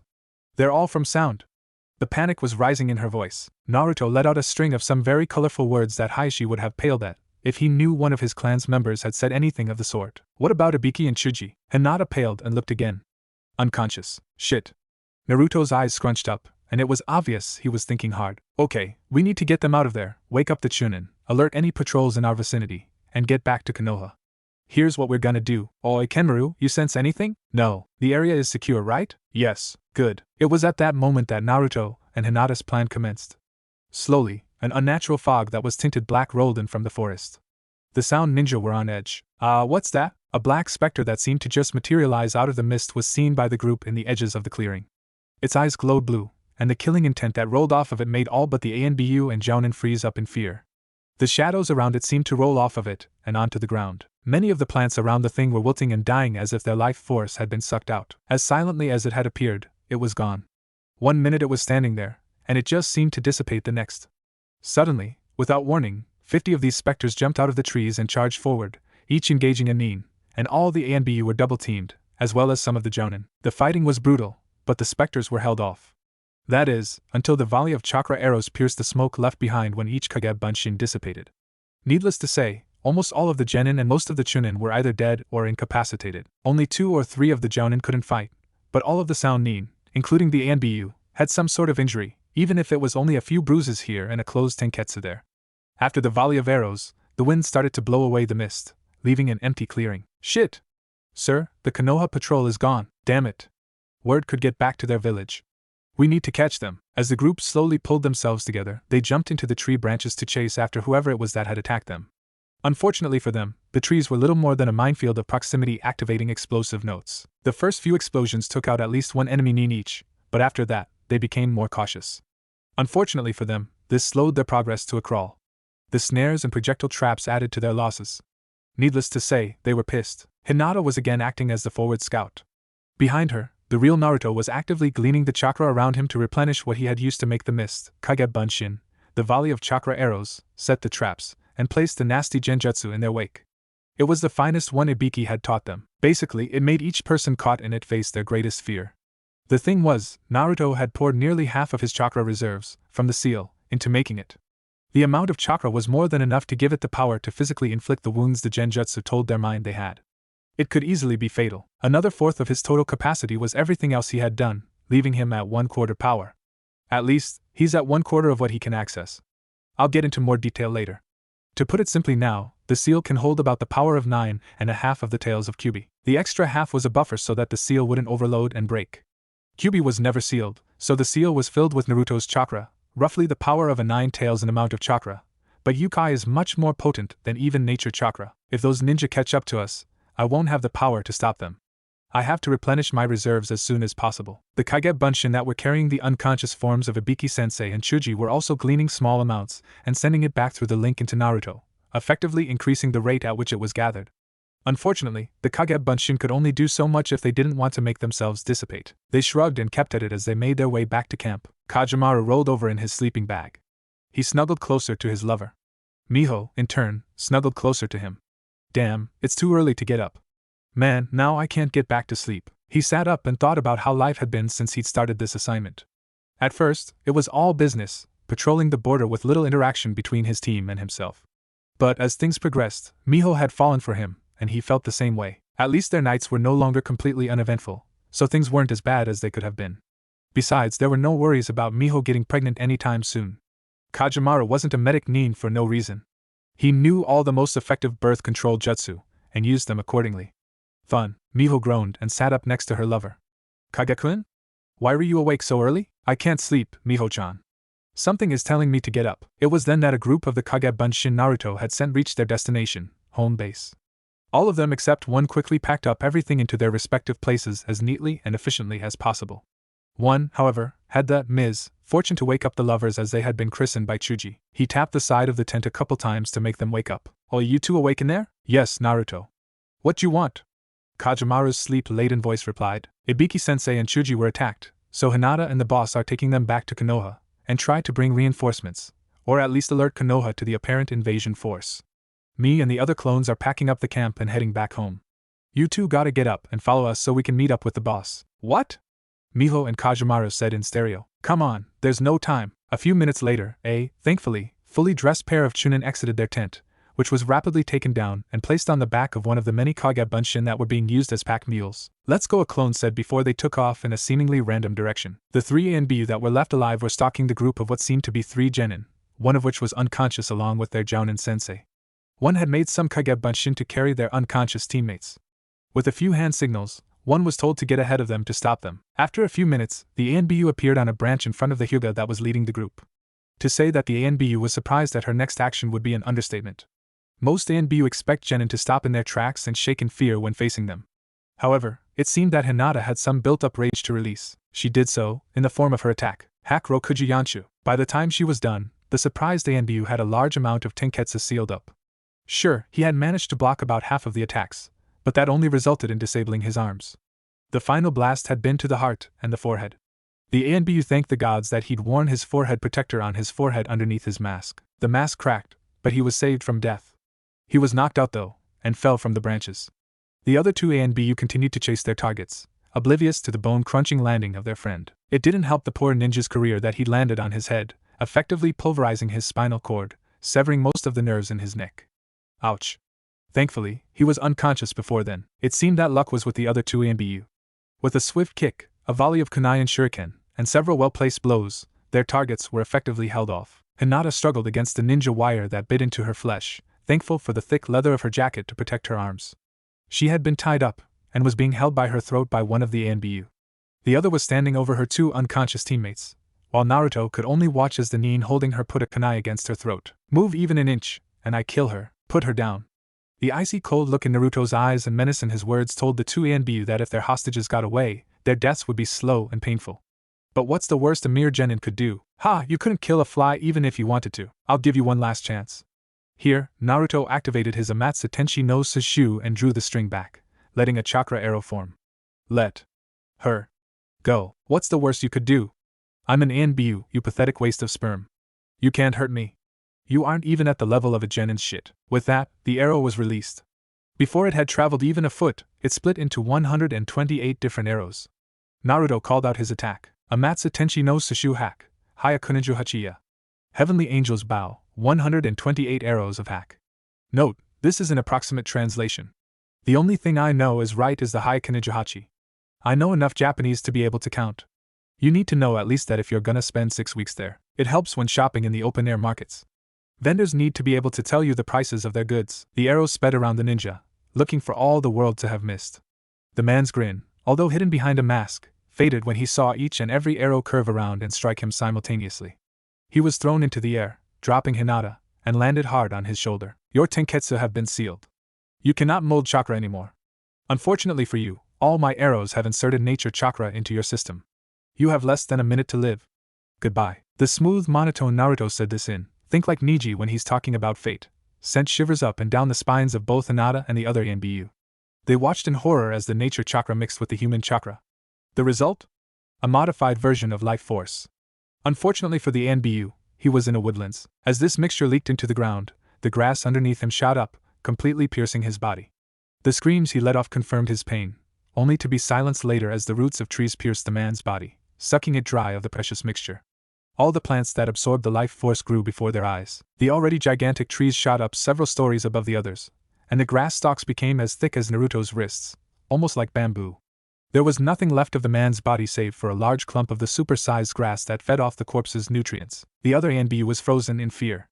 It didn't help that Naruto's gaze switched to him. Before Naruto could react though, the ANBU pulled out a kunai and threw it at the stunned Hinata. "Hinata, look out!" Naruto's shout came too late. Hinata's gaze switched to the ANBU. As soon as her eyes made contact with him, she felt a massive pain in her left eye. Naruto could only watch in horror as the thrown kunai caught Hinata off guard and completely pierced her eye. Hinata's blood-curdling scream resounded through the forest as her hand reached up to try to stem the flow of blood that poured from her wound. Naruto dashed forward as Hinata fell to the ground. "Hinata-chan!" Hinata looked up at Naruto's face as he crouched over her. She could only see half of what she usually could. A strange calm came over her. Her voice was racked with pain. She shuddered and reached out a hand, cupping Naruto's masked face. Naruto-kun Ashiru, her body went limp. Naruto grabbed her hand and held it to his face. His tears were soaking the front of his mask, but he didn't care. He could only watch as his closest friend died in his arms. He was unable to do anything. His grief slowly changed, turning itself into pure rage. Naruto stood and faced the ANBU that had thrown the kunai. The killer intent rolling off of him was strong enough that it was being felt all the way in Konoha. They'd never felt anything this strong, save for from the Kyuubi. Naruto reached down into his seal, pulling all the chakra he could out of it. It flooded and burned his chakra pathways. It wasn't enough. He kept pulling and pulling. Rocks and clumps of dirt and grass started floating into the air by the massive amount Naruto was gathering. A revelation came over him. If I draw much more, my chakra pathways will be burned beyond use. It's not enough. Damn it. Wait, what if I pull it not through my chakra pathways, but outside my body? With that though, Naruto found the hole in the seal that Kyuubi had made while escaping it that fateful day. He forced everything he had out that hole, molding it around his body. To the ANBU, he only saw the Gaki shaking in rage. Boy was he surprised when chakra exploded from his body. The chakra was shining such a bright blue that the boy's shadowed outline was the only thing visible. Naruto's eyes were glowing the same bright piercing blue that his chakra was as his bloodline captured each and every iota of chakra his seal had expelled. He gathered it around him like a shroud. It took no shape or form recognizable.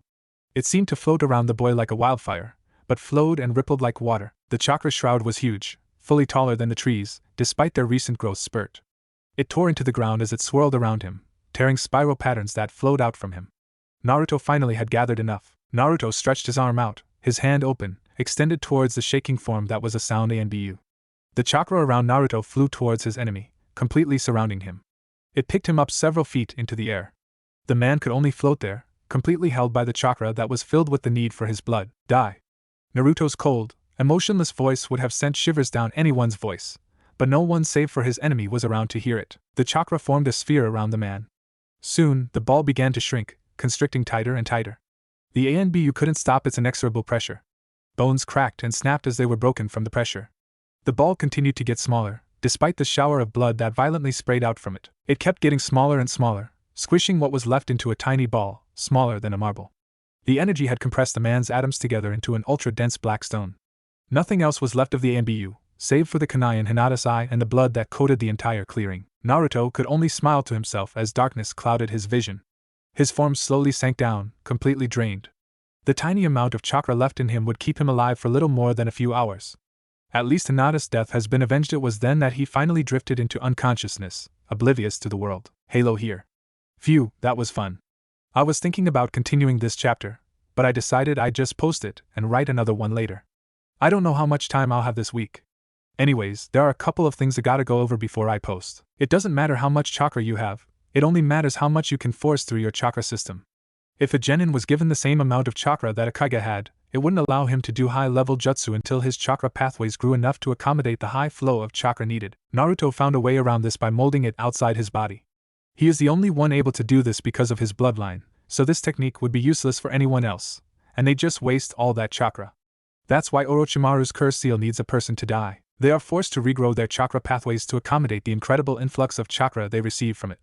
It's a decent explanation, I think. The only reason Naruto and Hinata have been doing so well against the Sound Ninja is because they made a great plan, caught them off guard, had several hours to set traps beforehand, and didn't try to fight them, only distract them to get their comrades out of the enemy's clutches. If Naruto had stayed to fight, he would have died, even with his new technique to control his massive demon-sized chakra stored in the seal. Nature chakra is like the chakra of the planet.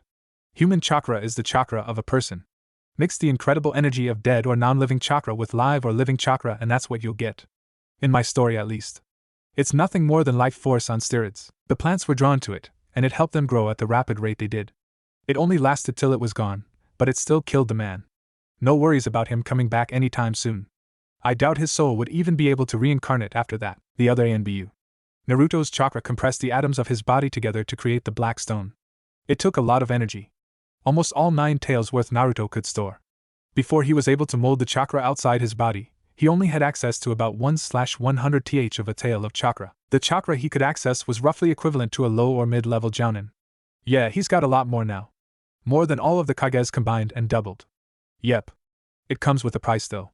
Like I said, he can only draw so much chakra at the same time without killing plants or disrupting the planet's chakra. Sure, some plants dying isn't horrible, but if he disrupts the Earth's chakra, he could literally cause the world to become unstable. Basically, the end of the world. Yeah, dangerous bloodline. I think Kami-sama would jump in before that happened though. You never know. So, because Naruto used up almost all of his chakra, it will be quite a long time at the rate it usually takes him to regain it all. About a year and a half.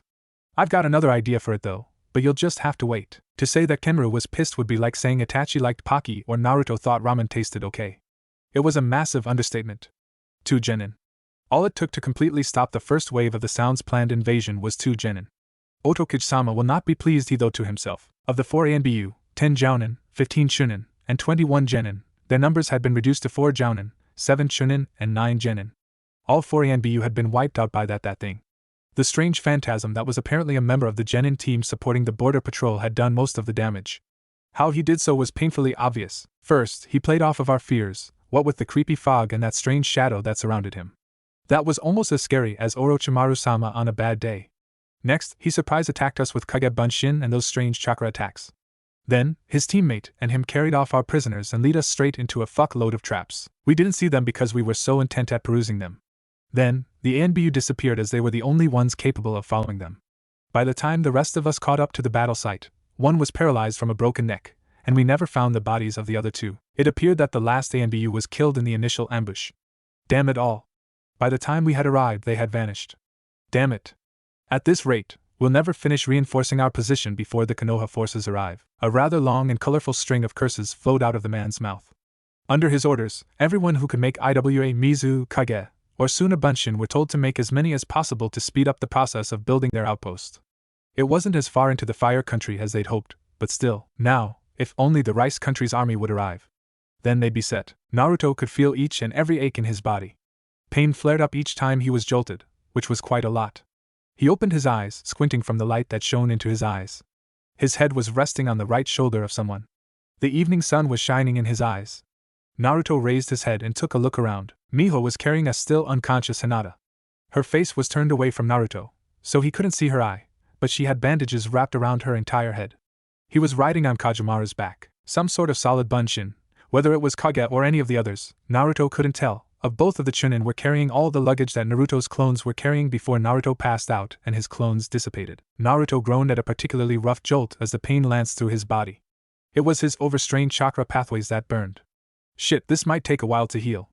In the meantime, Naruto racked his memories in search of one little piece of information. Did my clones get to the other patrols or not? He continually searched over and over. Finally, it came to him. Only the 2 closest to their sector had been alerted, and had probably alerted the Hokage via messenger birds. The 2 Chunin stopped, setting down their passengers.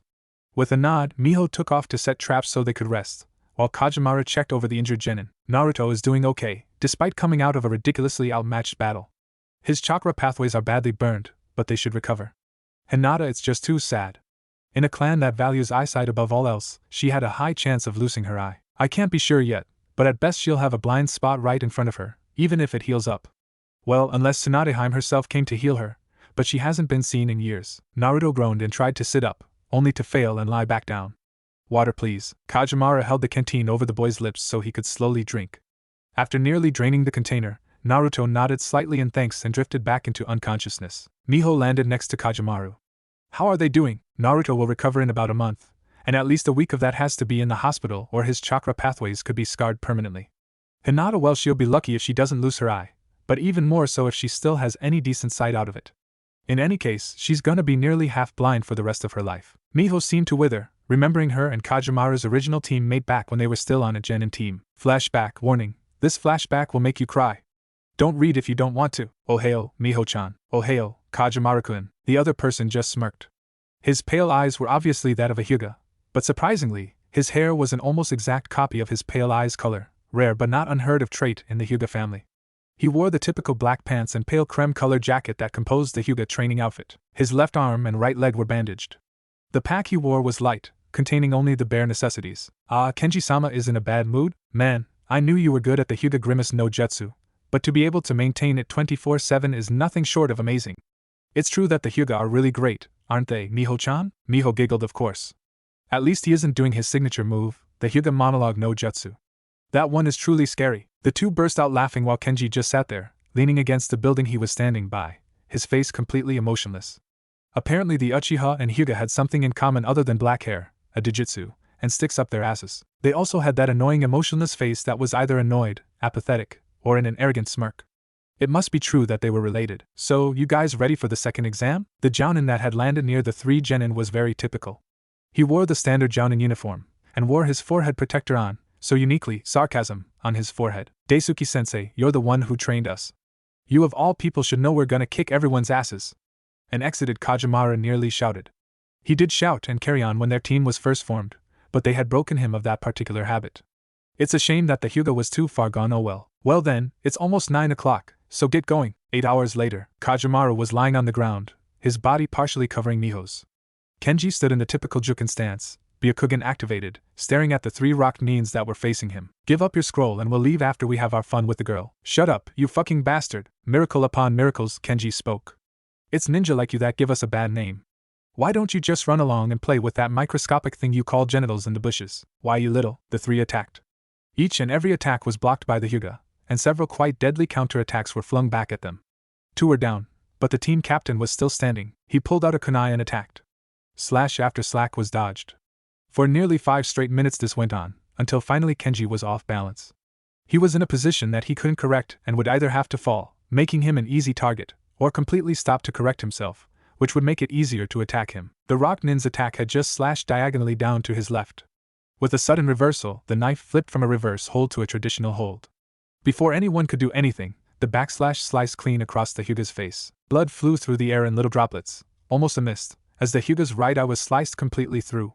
The ninja pulled his arm back and plunged his kunai deep into the Hyuga's chest.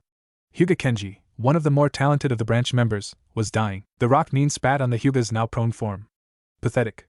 Wasn't even worth my time. Rage overcame Kajimaru. Despite the kunai in his leg that made him wince in pain when he stood, it didn't stop him from activating the most powerful jutsu he knew. Katon, Gakkaku no Jutsu. The fireball caught the rock nin off guard. His screams of pain could be heard throughout the forest of death. Kenji was barely alive. His blood was slowly seeping out of the hole in his chest, and it coated his lips, running down the side of his face. It flowed freely from the gash in his pulverized eye. He coughed, tasting the metallic tang of his own blood, spitting it out as best as he could. Kajimaru was kneeling over him trying to reassure the dying Hyuga. It's gonna be okay, Kenji. We'll get out of this. Don't die on me. Where cough are your insults? Cough now, dope. Damn it, don't die on me. You were Rookie of the Year, you can't die. Hyuga are supposed to be invincible. I swear if you die on me I'll pull you back from the afterlife and kill you myself. Cough cough cough. Will you do one lasting cough for me, Kajimaru? Yeah, I'll do it. Just don't die on me. Kenji reached his hand up and grasped Kajimaru's. He pulled out a kunai and slit both his own palm and his friend's, grasping his hand. He let their blood mix. When I die tell my cough family the color cough of my eyes, cough brother. With one final fit of coughing, Hyuga Kenji, top of his graduating class, smiled. Not a smirk, not a grimace, but a true and genuine smile. His eyes closed for the last time, and for the first and last time, Kajimaru saw tears slide down his friend his brother's face. His own tears were dripping off his chin and onto the dead boy's almost peaceful face. With one finger, he lifted the eyelid of his friend's unmarred eye. He was staring into a lifeless golden brown, a far cry from the pale lavender he was used to seeing. Slowly, he closed the eye again before crawling over to the unconscious form of his other teammate and sobbing himself to sleep. And flashback. Okay, it's safe to continue reading now. Before either of them could react, a large group of medic nin and 2 ANBU squads jumped into the clearing. They tensed up for a moment before recognizing the leaf emblem all over their various items. One ANBU approached them and said report. They explained the situation to them while the medics patched up a still unconscious Naruto, Hinata, Ibiki, and Chuji. They loaded them onto stretchers and jumped into the treetops, making as much haste as possible to get them back to the Konoha General Hospital. I see. You are ordered to return to Konoha and await further orders from the Hokage. Hi. The 2 Chunin took off, passing another 2 squads of Konoha ANBU as they met up with the others. They followed after the medic nins, anxious to see Team 7's fate. Naruto woke up to an annoying beep. It kept beeping and beeping. His eyes were attempting to adjust to the darkness while he reached over to where his alarm clock should be, trying to turn it off. His hand only hit air. Looking over, he saw wires and tubes coming off his body, and a heartbeat monitor. So that's the beeping I hear. Feeling too tired to try to stand, but too awake to go back to sleep, he drew out a little chakra from his surroundings, testing his chakra pathways. They were still stinging in a couple of places, like his palms, but for the most part were in working order. They were much larger than before, but they still worked. Dropping into a trance, Naruto extended his awareness, slowly building links to his body, a trickle of chakra coming from each link into his seal, keeping him alive. Slowly it would fill, but at this rate, it would take a very long time. Not in days or weeks, but more in months, around 16 at this rate, and that's if he didn't use any between then and now. He sighed and drifted off to sleep. The last thought that ran through his head before he finally fell into its kind embrace was, I wonder if Hinata is okay. Naruto finally woke the next morning. The doctor came in and gave him a checkup. The doctor was at first puzzled as to why Naruto had no chakra, but Naruto explained to him about his bloodline and the empty, or nearly empty anyway, seal. The doctor was rather surprised, but eventually released him from the hospital on strict orders of bed rest for the next week and a half. No training, no chakra molding if at all possible, just the life of a civilian until his chakra pathways had sealed and he has a decent amount of chakra stored up again. So, naturally, the first thing Naruto did is, if you thought training you're wrong. He went to see his teammates. Sighing, Naruto slowly and quietly pushed open the door to Ibiki-sensei's room. His Jounin instructor, although rather intimidating and very verbally abusive, had grown on the three, and Naruto wouldn't trade him for the world. He found him to be, surprisingly, awake. Ibiki-sensei, how are you doing? Oh, I'm still rather sore, Naruto. The knockout poison they gave me wasn't really that potent, but it turns out that I'm allergic to it. So, my chakra is messed up for the next week or so. I'm stuck in bed till the day after tomorrow at least. At least you're alive. I'm glad. Ibiki smiled, something he really only did since accepting this genin team. It's good to know someone cares. Ibiki-sensei, do you have any family? Ibiki smiled sadly. Not really. My parents were killed when I was a genin, my brother ran away from Konoha and became a messenger, and my wife here. He paused. The most feared man in Konoha was on the verge of crying. I'm sorry. I didn't mean to pry. No, it's perfectly okay. I'm glad to know that at least 3 people accepted me for me, not for my title. Being chief interrogator and captain of the torture and interrogation squad gives you a nasty reputation. I'm more than glad I gave that position to Anko. She's even better than I was. Silence slowly fell in the room. For a half of an hour, they sat in silence, just enjoying each other's company. Finally, Naruto spoke up. Ibiki-sensei, I'm going to go check on Chuji and Hinata. I hope you get well.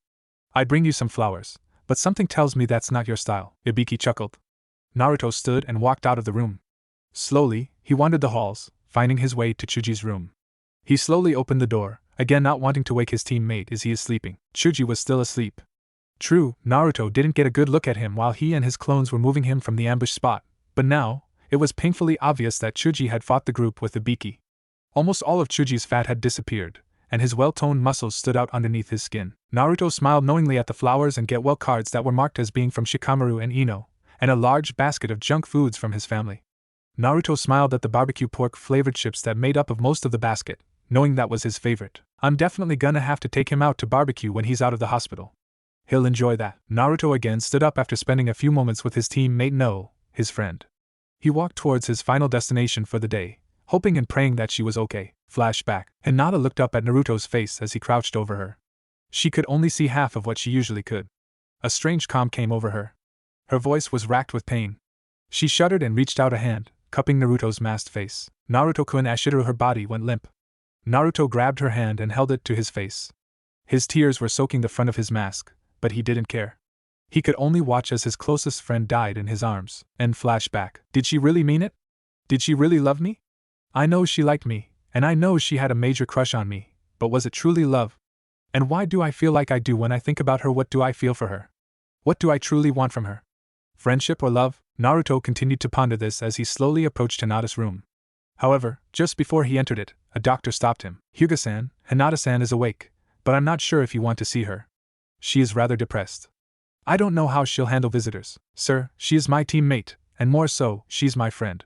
She needs me, and I'll be damned to the 7th layer of hell before I leave a friend in need. The doctor recoiled at the killer intent and incredible intensity Naruto spoke those words with. He slowly nodded, lowering his head in defeat. Naruto slid open the door so see Hinata sitting up in bed, her head hanging down, bandages covering nearly half her head. It was painfully obvious from the dampness of the bandages and blankets, and from the swelling around her eyes that she had been crying for quite a while. Hinata-chan. She looked up as Naruto walked over to sit in a chair next to her, and sat down. She looked at him for a moment before looking away. He'll never accept me now. If I couldn't get him before now, then I sure as hell can't get him now that I'm disfigured. She burst into another wave of silent tears. This did not slip past Naruto. He leaned in and gave her a warm, comforting hug. Hinata-chan, Naruto-kun, what will father say? Aiko could barely pass his tests before, but now, Hinata leaned into the hug Naruto had not broken, crying into his shoulder. He just sat there and held her, not quite sure of what to do. So he did what just felt natural to him. He softly patted her back, trying to comfort her while whispering to her, Sure, it'll all be okay, I won't abandon you. Trust me. And if Hayashi-sama tries to do anything about a wound you honorably received in battle, I'll shove his marriage bed so far up his ass that he'll never find it again. It's okay, just let it all out. Hinata cried for another couple of minutes before finally sitting back, only hiccuping every few minutes or so. I wish there was something more I could do for you. Hinata, if there is anything you want me to do for you, just ask. I'll do anything, so see you smile again. Hinata's eye widened at this statement. No, this promise. She thought back to what she said just before she passed out. I have to ask him, Kami-sama, if you have wished good fortune on me, please let me have the courage to tell him. Naruto, I need to know. She paused. Her unbandaged pale lavender eye looked deeply into his. Naruto could see the pain and the yearning in them. Naruto, I need to know, how do you feel about me? Will you ever love me, or are we forever fated to remain just fiends? Hinata. Everything that had happened in the past few days rushed through his mind. He felt the anger, the rage, he felt how much he wanted to protect Konoha, his team and Hinata, and when he was passing out, he remembered how angry he felt that she had died, and when he had killed her attackers, he remembered feeling it was something he couldn't describe. It was something like his desire to protect her, but also it was more. A longing to make her happy, a need to make her smile, even if it cost him his own life. There was only one word he had ever heard that could describe something like this: love. Hinata, I would go to the darkest pits of 7 hells and back again to see you smile. All I ask is that you never leave me again. Hinata's eye widened. Despite her pain, her feelings of inadequacy, despite the fact that she only had one working eye and would be scarred for life, she felt pure, untainted joy well up inside of her. The tight yet gentle embrace Naruto pulled her into after that nearly brought tears to her eyes. She hugged him back, and although they were gently, they could feel the pressure of each other. Hinata was on cloud 9. It didn't matter that the tears were stinging her bandaged eye. It didn't matter that the doctor was watching them this whole time, and it certainly didn't matter that she caught a glimpse of her father standing in the doorway, one of his few genuine smiles playing on his lips before he slowly and quietly closed the door. Naruto, I've never been good with words. I can barely make 2 sentences without stuttering. But if I could say it in any way that truly described how I felt about you, I would. But in the end, the truth of it is I love you, Hyuga Naruto. I wouldn't leave you for the world. Naruto felt warm. Her heartbeat could be felt even through his thick jacket. It thumped in time with the beeping of the machine. Naruto, unable to find words for what he wanted to say, broke the embrace. Hinata took this as a sign of rejection, and immediately she dropped her head, letting her posture sink into a dejected husk of what she was just a moment before. She didn't even register the fingers she felt under her chin, and didn't seem to notice Naruto lifting her head. What finally brought her out of this fall was when she felt something on her lips. Hinata's mind went completely blank when she felt Naruto's lips on hers. The action she had been dreaming about for as long as she could remember had happened, and the only thing she could do was freeze up. Finally, when her mind had caught up, she let her arms wrap around her love, gentle yet assuring. Newfound confidence flowed through her, and she leaned into him as best as she could from her semi-prone position. After a minute or two, they split and stared into each other's eyes. Their hands found each other's and their fingers interlaced. Naruto scooted his chair up closer to the bed. He rested his head against the pillow Hinata was laying on as she scooted down to get more comfortable. They lay there, in complete silence, completely contented with just each other's presence. The small squeezes they gave each other's hand and the snuggling on the pillow was enough for each of them. Slowly, yet inexorably, Hinata drifted into a deep, peaceful slumber. Naruto watched his newly proclaimed love. The happiness, despite the inescapable war waiting on the horizon, overflowed. It wasn't the plastic mask he had donned each day as a child, nor was it the contentedness he displayed at the Hyuga house. This was a true feeling of unconditional love. Love without bounds, willing to do anything for her. Slowly, Naruto started to succumb to sleep, his mind replaying yet again what had happened at the battle site. Suddenly, without warning, he sat up straight. Replaying the memory of the ANBU he killed with his Amatsu Tenshi no Sushu hack, Hyakuninju Hachiya, he saw the plants literally grow instantly. A blast of inspiration flooded him. He quietly stood and left to find Hinata's doctor. After half an hour of searching, he brought the rather confused medical professional to Hinata's room. Sir, I think I know a jutsu that can save her eye. I don't know exactly how it will affect her. I know that it will cause the cells in her eye to rapidly reproduce. I need to know if I do this, can you limit and control the growth so that her eye heals properly? The doctor thought for a moment, playing any and all possible scenario in his mind. If what he says is true, then yes, it's possible. However, if it gets out of control, there may be uncontrollable and irreversible side effects. Hyuga-san, how exactly do you expect this jutsu to work? Naruto explained to the man about the juiced-up life force he can create. The doctor thought for a moment before finally saying, I believe it's possible. However, I want at least 4 other doctors here for the operation, and I want Hinata-sama and her father's consent before we do anything. If there is even a 25% chance of this working, you have my consent as long as Hinata agrees. Hayashi-sama. Both Naruto and the doctor said in unison. What's going on? Hinata sat up, and her hand halfway to her head from rubbing her eye. Naruto, yet again, explained the situation. Hinata, it's possible that you could completely lose your eye if this fails. As of now, you will only have partial vision. Do you want to go through with this? Hinata sat there, mentally debating. She seemed to be wavering in the middle. After a moment, she managed to finally give her answer. You have my consent. Then it's settled, the doctor said before running off to get the most skilled doctors in Konoha. Half an hour later, they were in a prepared operating room. The 5 doctors and Naruto stood around Hinata's unconscious form.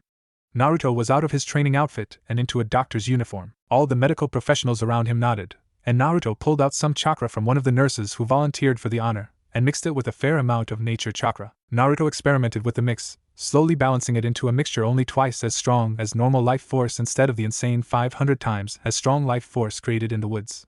Slowly, he lowered his glowing white hand over Hinata's eye. Naruto concentrated as best he could. Slowly gathering the modified life force, he slowly let it leak into Hinata's wounded eye. All 5 of the doctors watched in amazement as the cells started multiplying before their eyes. Something was off, all the cells were multiplying, whether or not they were the ones needed or not. Carefully, the doctors cut away and incinerated the extra cells not needed with their chakra scalpels as the eye slowly repaired itself, knitting together like a complete reversal of the wound. Sweat started running down their foreheads, and the nurses carefully wiped it away, making sure none dripped into the wound or onto the unconscious girl. Naruto ignored the doctors as they calmly gave instructions to each other and to the nurses. Naruto just stood there and slowly leaked the life force into her eye, letting the doctors shape and mold the eye back to its former glory. Minutes turned into hours as the time wore on. Despite being naturally adept with chakra and having near-perfect control, Naruto was getting tired. The doctors were much worse off, and had to eat several soldier pills just to keep going. Finally, one of the doctors spoke up. Naruto-san, it's done, you can stop now. Hi. Naruto sat down, profusely thanking the nurse who brought him a glass of cold water. He watched as all 5 of the doctors scanned Hinata's entire body, looking for any adverse side effects, and comparing her newly healed eye with her undamaged one. Slowly, Naruto's eyelids grew heavier and heavier, his eyes drooped, and soon he lost the fight against sleep. With a start, Naruto jumped up, looking around frantically. He was standing next to Hinata's bed, back into the room he visited her in. Naruto smiled and calmed himself down. He sat back down and reached his hand out to lovingly caress her cheek, feeling how smooth her skin was. She smiled in her sleep and rolled over, trapping his hand between her head and the pillow. Her hands unconsciously reached up and grabbed his, holding it closer to her. Naruto felt a tugging at his chest, much like he felt when he saw her die, but this time it was happy. A feeling of bliss, just a few steps beneath euphoria or nirvana, invaded his emotions, throwing all the others to the back of his mind. He reveled in it. He made himself comfortable on the chair, leaning his head back against the back of it. Slowly, sleep made its inexorable march, forcing him to move on to his dreams, all centered on his lavender-eyed love. Slowly, oh so slowly, things began to return to normalcy. Hinata's eye, with a few following checkups, had returned to normal. Due to the kunai piercing her pupil, it was now somewhat slitted, something like a mix between a snake's and a cat's. It was just a slightly deeper shade of the pale lavender that made up her usual eye, and was barely noticeable at all. With a fair amount of training, she managed to bring its usefulness up from the initial 50% capacity it was initially at directly after the surgery to its full 100% capacity. Her Byakugan, before the incident, was still not fully formed. She could only see the outlines of the internal chakra systems, and only the largest third of the Tenketsu, only enough to use the Hakurokuju Yanshu. However, because of her intense and constant training, she had, much like her cousin Niji had done at the age of 10, awakened her bloodline to its fullest potential.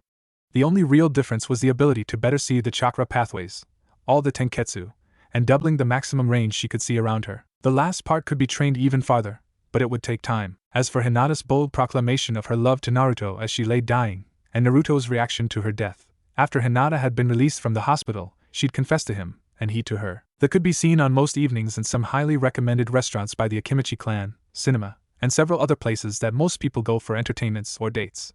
The farthest they've ever gotten, though, was some rather intimate kissing and hugging, not having the courage to go farther than that. All in all, the two were in bliss. As for the war between rice and fire countries, it was an obvious routing. Without the element of surprise and the full support of every single ninja in Konoha, the Sound Village withdrew its support. The Rice country's armies were utterly defeated by the much larger Fire country's numerical and strategic might. In short terms, Rice and Sound got their asses handed to them because a few genin got away from some of their most powerful ninja. The mission offers to Sound was drastically reduced, and their participation in the upcoming Chunin exams was their only chance to regain the respect as good fighters, but only if one of their genin won the tournament. Speaking of the Chunin exams, although it was Konoha's turn to host the event, they utterly refused to allow Sound Nin into their village. Therefore, the rest of the hidden villages held a meeting and decided that it was to be hosted in Kirigakure no Sato. The Mizukage was more than willing to host the event, and declared that any unsanctioned fighting between any shinobi of different villages would get their entire village banned from the event. All the Kage accepted the terms with varying degrees of enthusiasm. Because of the delay in organizing the event, the date that it would start was pushed back almost 2 months. Our team was, at this moment, sitting under a cool tree, studying a few scrolls they'd picked up here and there. Chuji was studying a jutsu scroll given him directly by the Sannin Jiraiya, who was rather impressed at his skill with jutsu. Hinata was studying a medical scroll that was written by the legendary Kunoichi of Konoha, the Sannin Tsunade herself. It was, however, only on loan from the Hokage. Naruto, he was actually studying a book of unknown origins. He didn't know where it had come from, how it had got there, or who had given it to him. Apparently it was a book on taijutsu. It outlined many different forms and kata from a style that not even Madogai had heard of. Taichi, what really intrigued the boy was that he saw a lot of potential in this style. He could, theoretically, use raw chakra blasts in nearly every single blow the style showed him. It was as if this style was made just for that purpose, but he just continued to study, deciding to learn all the theoretical sides behind the style, which were many, before he actually practiced it. He had already learned some of the most basic kata, and was doing well. He had even shown the book to Guy, who had in turn helped the boy correct his stance so that the moves flowed properly. In return, Guy got to learn a new style just for helping the boy out. It was a mutually beneficial relationship. Things were progressing well for this team, and they had all been given a month's worth of vacation along with the pay for an S-class mission. To top it all off, they had all received the Golden Kunai, a very prestigious award for valor in the midst of combat. They were, to date, the youngest ninja to ever receive this award, and that included its equivalents from the other villages as well. Flashback. Sandaime Hokage stood in front of a pedestal, looking at the assembled ranks of shinobi in front of them, and the crowd of civilians behind them. He cleared his voice before starting his speech. I have called this meeting today to dispel a few rumors. Many of you have heard about the recent incident on the Fire-Rice border. Yes, it is true that Rice Country and Otogakure attacked in tandem, intending to invade Fire Country and, eventually, crush Konoha. The area they invaded was currently being patrolled by an undermanned Chunin team. One of their teammates had been injured and extracted to Konoha General Hospital for treatment. In order to enhance our defenses, I ordered the Genin team that had escorted the medic Nin to the rendezvous to become a replacement on the team for the out-of-action Chunin. Fortunately for us, that was the best thing that could have happened under the circumstances. Team 7, the first of our experimentally trained Genin teams, led by Tokubetsu Jounin Marino Ibiki, and displayed fine teamwork in the face of great adversity. The attacking force, while currently estimated at 1 ANBU team, around 10 Jounin, nearly a score of Chunin, and 3 dozen Genin was the spearheading force in the invasion. In a surprise attack, the spearheading force knocked out and captured both Marino Ibiki and Akimichi Chuji. The two fought well, injuring and incapacitating at least 10 of the Sound Nin. After learning that their companions had been captured, Hyuga Hinata and Hyuga Naruto ambushed said group, rescued their friends, and nearly halved the remaining shinobi through well-set traps and genjutsu, as well as killing 3 ANBU. They also managed to alert other border patrols and their 2 Chunin teammates. However, they did not come out without injury. Ibiki and Chuji were near death, Hinata had a kunai impaled in her eye, and Naruto had chakra burns throughout most of his system and was suffering from severe chakra depletion. Thankfully, all 4 are almost fully recovered. Chuji and Hinata are still in physical therapy, Chuji for his massive weight loss and muscle depletion, and Hinata for relearning how to use her recently healed eye. He paused for a moment before continuing. In light of these feats, I would like to bestow upon all members of Team 7 the Red Moon, signifying injuries received in combat. His attendants walked forwards and handed each person a polished wooden box. Also, because of their valor and the role they played in defending our country, I would like to bestow upon them the Golden Kunai. An exited murmur swept through the crowd as each member of the team received another wooden box. I realized that these 3 genin are the youngest to ever receive such a large honor in the history of all shinobi villages. Their actions have brought both their families and their village honor. Because of this, we should honor them in turn. Thank you. The Sandaime stepped down from the pedestal, smiling warm-heartedly as the crowd went wild, celebrating Konoha's newest heroes. End flashback. By now, most of the village saw the 3 in a new light. Hinata was no longer seen as the barely passable Hyuga heir, and Chuji as the shy Kimichi heir, but as fine shinobi, and heroes even. As for Naruto, by now most everyone knew he was the Yandaime's son, had a unique Byakugan-esque bloodline, and was supposed to be the vessel for the Kyubi no Kitsune. Before, he was seen in a mixed light.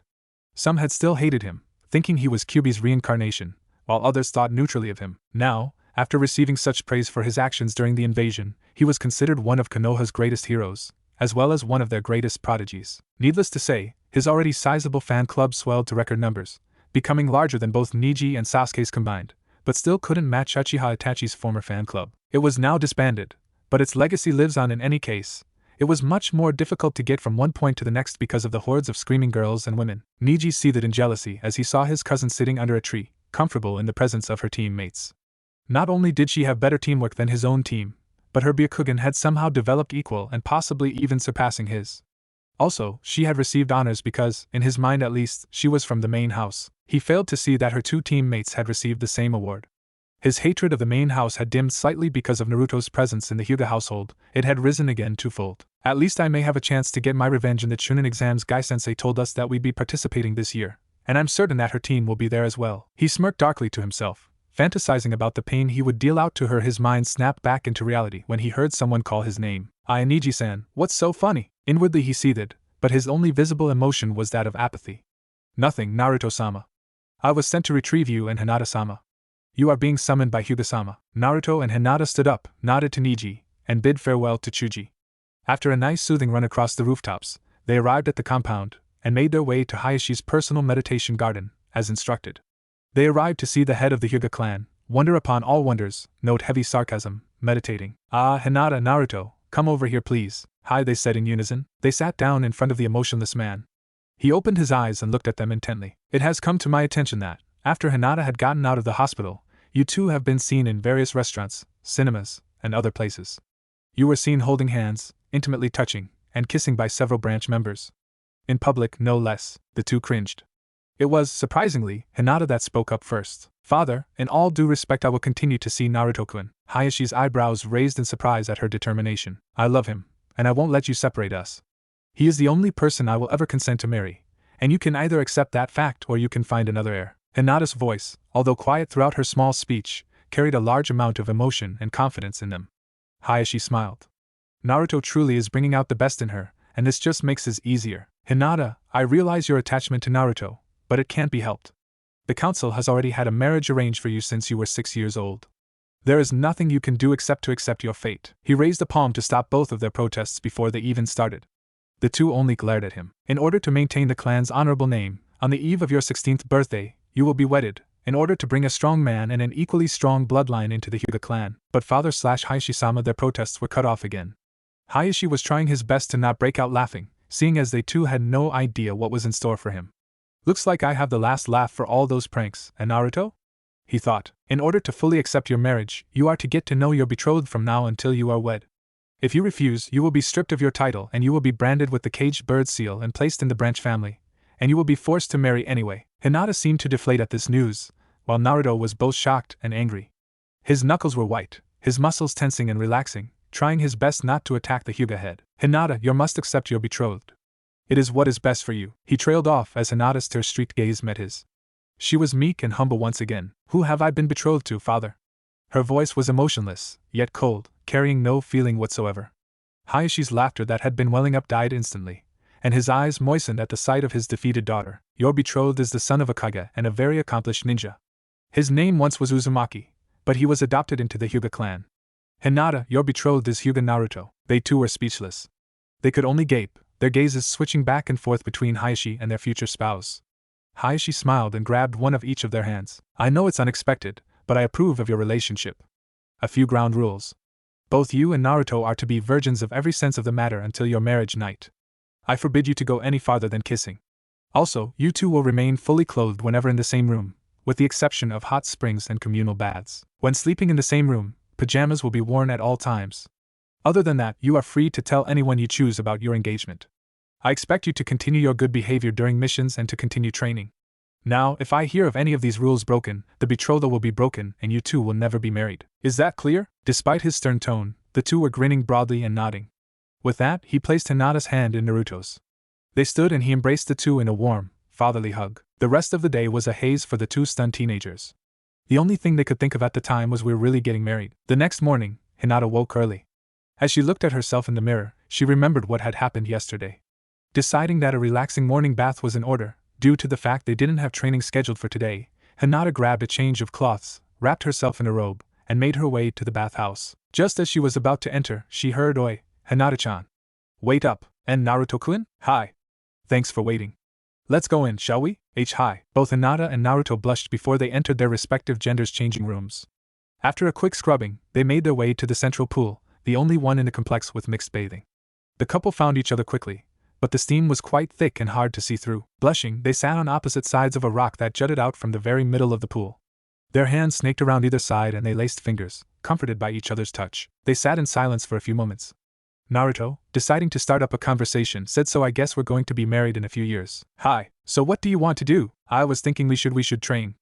I want to look at in the clan library. Would you mind tagging along?" "And no problem, Hina-chan." Hinata blushed, unseen by anyone, before squeezing Naruto's hand while saying thank you, Naruto-chan. Naruto blushed as well, but the steam in the bathhouse was indeed very thick. It went unseen. Slowly, as they started to get lightheaded from the heat, they made their ways back to their changing rooms, and got dressed. Meeting just outside the entrance, Naruto enveloped her into a loving embrace. Hinata smiled and hugged back. She didn't expect him to pull back and plant his lips on hers, but indeed he did so. She was surprised at first, but gradually melted into his arms, returning the loving and passionate kiss with equal enthusiasm. Their tongue battle was halted abruptly by someone clearing their throat. They looked around embarrassed, their cheeks tinted red. "If you two are done cleaning each other's teeth, would you kindly let me by? I believe that this bathhouse may be used by any Hyuga, not just you two," said a cold, hate-filled voice. "Niji-san, gomen nasai." "Sorry, Niji-san." They parted and let the Hyuga prodigy through. Naruto grinned before saying, "Come on, Hina-chan, let's get to the library, hi." The next morning, Team 7 met at their usual training grounds for their team meeting. Hinata and Naruto arrived hand in hand, as usual, and greeted Chuji. After a few pleasantries, they sat down underneath their favorite tree in the training ground. After a few moments, Ibiki arrived like all the other jounin, in a cloud of smoke and a poof. "Mornin'." "Good morning, Ibiki-sensei." Hinata was the first to speak up. "Okay, let's get down to business. As you know, the Chunin exams have been moved to Kirigakure. It has been decided that Konoha will only send 3 teams. Many have been nominated, but the 3 that will be going have been chosen by the Hokage himself. We are one of them. Now, just take these forms. Ibiki-sensei, who are the other teams?" Chuji said before he continued snacking on his chips. Yes, the other teams will be Team Guy and Team 9 from your year." Sasuke team won't be going this year." The other 2 on his team grinned. Sasuke wasn't exactly the most popular person amongst most of the genin, except for his fangirls, and even some of them were growing farther and farther away from the last Uchiha. No, he probably won't, but his team is first in line if any of the 3 chosen teams drop out of the selection. Anyway, like I was saying earlier, you need to fill out these forms and turn them in, as a team, to the Hokage's office by 8 o'clock tonight. We'll have about 5 days to train here in Konoha before we set out. Then we'll have about 2 additional weeks to train before the exams actually start. All in all, we'll be gone for about a month and a half, maybe more depending on how things go, so pack accordingly. Use sealing scrolls if you have them and you can use them. Any questions? Yeah, I got one. Go ahead then, Naruto. Is there any chance that we can go in disguise and with false names? Why would you do that? Because word has probably gotten out about our accomplishments, and most genin would just give up without fighting any of us. So I think that, if we truly want a challenge, we should go in disguise. Besides, if anyone from Sound is there, they'd be out for revenge, and I'd rather keep a low profile. Ibiki thought about it for a moment. He weighed the pros and the cons, as well as the possible repercussions if they're discovered. "I think you should ask Hokage-sama about that tonight when you turn in your papers to him." "Okay, as for now, I want 100 push-ups, 250 sit-ups, 500 jumping jacks, 10 laps around Konoha, and at least 3 hours of sparring on the lake in a free-for-all between you 3. Understood?" Remembering their training days, the 3 stood at attention. "Sir, yes sir," Ibiki grinned uncharacteristically. "Get going then," and they did. After their training and an hour's worth of resting, which they used to fill out their forms and think of possible disguises, they made their way to the Hokage's office. After greeting the secretary, climbing the stairs to the top, and nodding to the guards in front of the office door, they knocked. "Enter." Naruto pushed open the door and strode forward, bowing politely. The others followed suit before they all sat down. "No need to be so formal, Naruto-kun." "Sure thing, Hokage-ji-san." The old man smiled. "Now, I believe you're here about the Chunin exams, any?" "Yes, we have our papers here." "Ah, good. Hokage-ji-san, I was thinking that maybe we should go in disguise." "Oh?" Naruto then explained to him his reasoning behind his idea. The Hokage just sat there, nodding and thinking. By the time Naruto had finished, Sarutobi was ready to speak. "Naruto, I personally think it's a very good idea, but I do think that the other villages will take it as a sign of weakness if our most honored team is not there for the exams. Should you wish to wear a disguise during any time you are not taking the exam, feel free to do so, but I want you three to be seen in action. Hi, Hokage-sama. Naruto, I told you not to be so formal, he said with a half-serious expression. Sure thing, old man. Sarutobi sighed happily and in mock exasperation. Be sure you're ready. Oh, and one last thing before you go. Team 9 dropped out of the selection, and Team 8 has taken their place. Heh. Looks like I get to kick Sasuke team's ass, if he can make it to the third exam. Everyone in the room grinned. Naruto used his chakra to create a hologram of sorts which depicted a swarm of Naruto clones beating up a chibi Sasuke, who sat there crying anime tears after the clones had disappeared. They laughed at the sight. Kirigakure lived up to its name. It was perpetually surrounded in mist, partly because of the special seals in the village walls and partially from the low clouds that constantly passed over the island, rolling in from the ocean. The few times it was clear was either in a heavy rain or a typhoon. All three Konoha teams were uncomfortable to say the least. The mist was constantly condensing into little water droplets, which ran down their necks and into their shirts, soaking them through and through. They kept on having to use a minor katan jutsu that collected heat to their skin, keeping them warm and dry until the mist condensed again. It was annoying. They approached the gates that looked much like the ones in Konoha, only with the symbols for mist on them instead of fire. The Chunin and Jounin that guarded the gates stood there to greet them. Halt.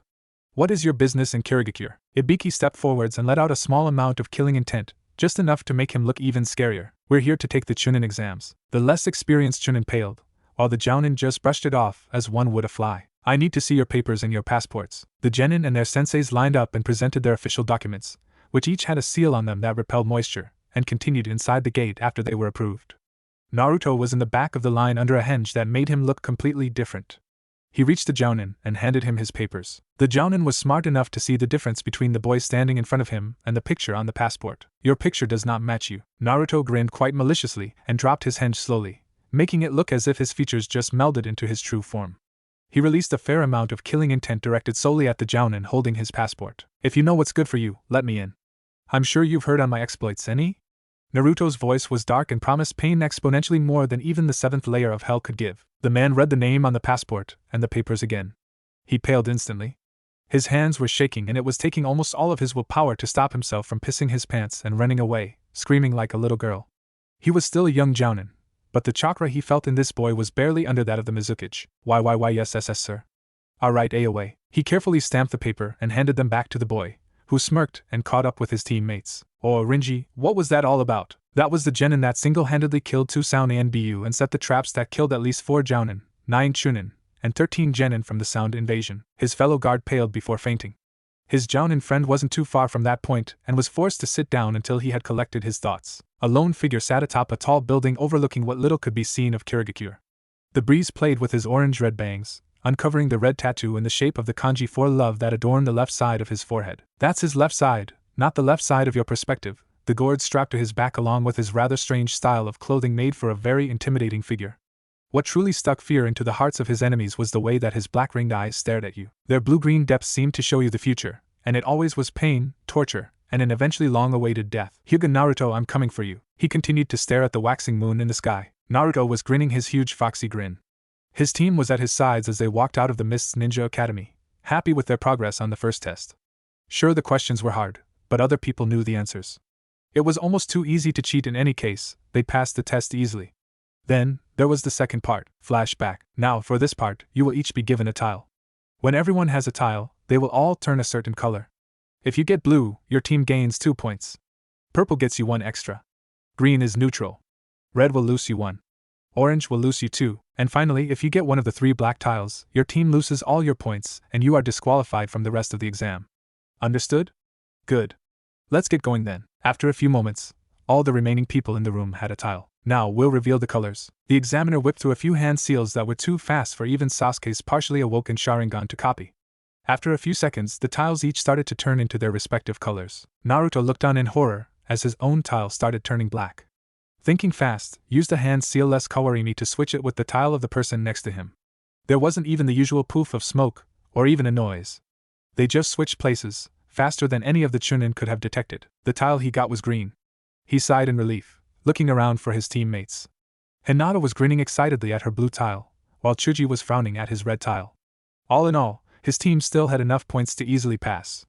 Unfortunately, the Rocknin sitting next to Naruto wasn't so fortunate. End flashback. The 3 genin followed the crowd of other Chunin hopefuls to the location of their next exam. When they got there, The second examiner hushed the exited ninja. Okay, this is your second exam. Welcome to the Badlands. This area is the lowest part of the island, and actually averages 100 meters below sea level. This thick swamplands will be difficult to navigate through, and then there are the snakes, gators, spiders, and other such dangerous critters. You'll need all your skills to survive. Now, before we start, I need each person to turn in a release form. There will be deaths here, and I don't want to be held responsible.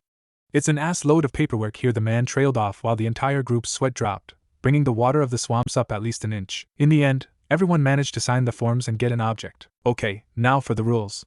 As you see, each of you have received an additional headband. It either has the kanji for predator or prey on it. The objective is simple.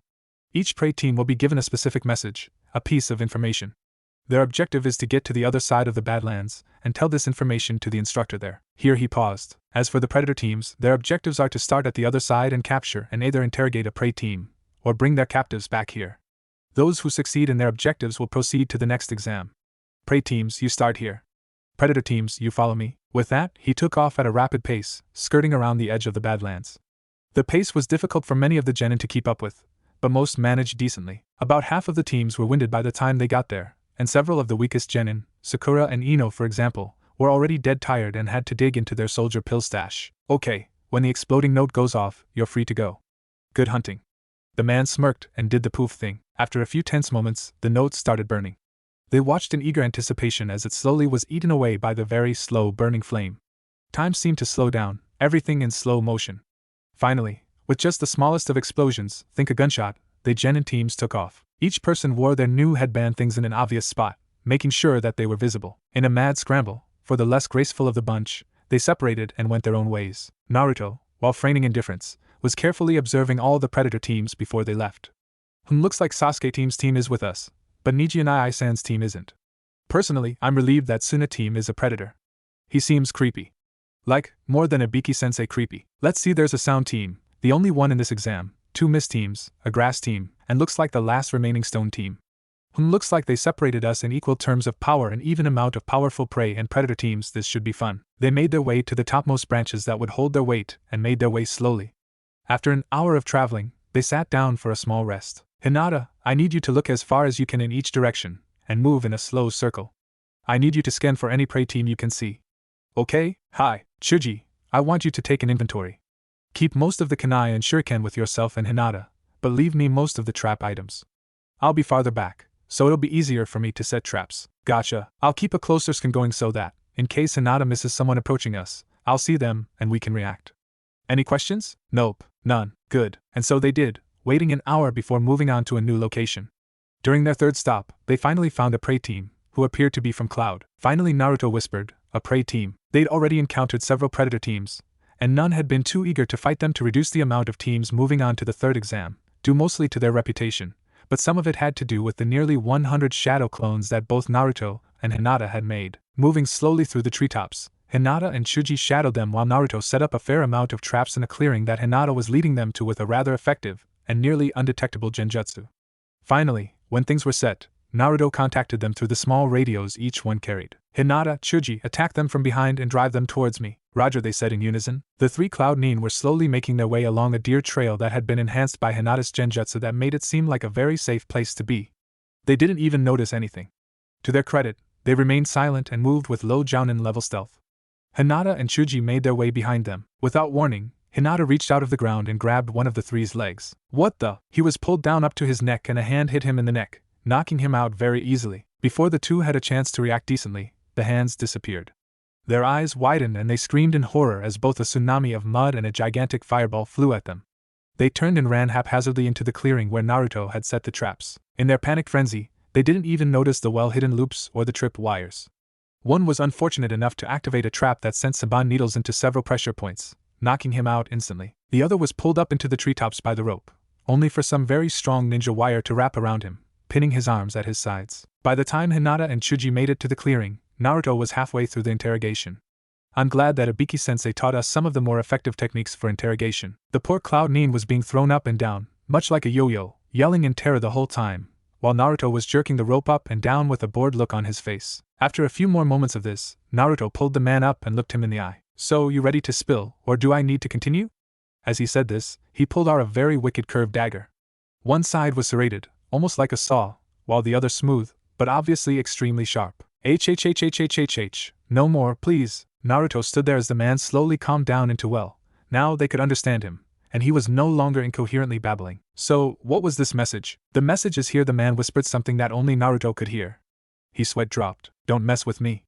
There's no way that could be it. I'm telling you the truth. Please believe me. Naruto looked over at Hinata, who nodded. Hey, you got lucky?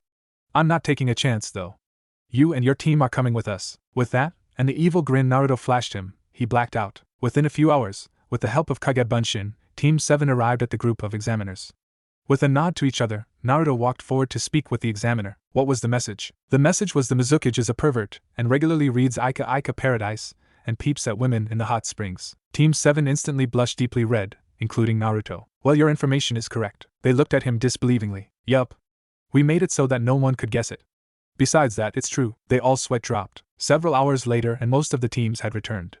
The ones left were disqualified and teams of Chunin were sent to look for them. Not all of them were found, and fewer were found alive. After a while, they arrived at a plateau that looked like it had been a mountain that had been cut smoothly by a gigantic sword. A small arena was in the center of the area, and they were led into it. It turned out that all the Kage used the exact same speech and all the examiners interrupted in exactly the same way, except without the cough the hate usually gave. At the end of the decently long explanation, several people quit, leaving only 16 genin remaining. Now we'll be holding a preliminary tournament. If you'll look at the screen over there, we'll see who our first fighters are. They all stared intently at the names rapidly cycling, so fast that only a few could follow its motion. Finally, it started slowing down before coming to a halt. First match. The names rapidly flashed across the screen, illegible to all but the quickest eyes. Two names unfamiliar to any of the Konoha genin were shown. If you will, please leave the combat area. The jounin by those doors over there will lead you to your box seats. The two combatants, however, will remain. Nodding their consent, the Chunin hopefuls cleared out and went to their respective boxes. They were separated by village. All the genin were put in a box with each of their respective villages' genin. The Konoha genin walked into the open door to see absolute luxury. Huge high-backed leather recliners were lined up in front of the tinted window. A very impressive array of refreshments and beverages were available in the cupboards to the left of the room. The maroon leather of the chairs blended well with the dark blue carpet and violet-colored walls. This wasn't the gaudy violet you see on flashy t-shirts, nor was it the bright violet you sometimes see on cars. This was a deep, majestic violet that any king worth his metal would love to have on his thick velvet cloak, in the typical fairy tale king style. Each person took their seats and procured their preferred snack as they sat. The typical goings-on between the Konoha genin was going on. In other words, Naruto and Hinata were sniggling, Chuji was slowly enjoying his snack, a tip from Ibiki-sensei, Sakura and Ino were fawning over their precious Uchiha, who was as cold as ever, reigning indifference. Lee was stealthily observing his rival, Niji, who was glaring at Hinata. Everyone else was watching the match, completely oblivious to their actions. Naruto, however, was deep in thought. Flashback. Naruto stood in a forest. He was still rather weak from chakra exhaustion, and the little he had wouldn't last him longer than a few days. He would have to gather it as quickly as possible before going to the Chunin exams. Damn it! How can I possibly do this?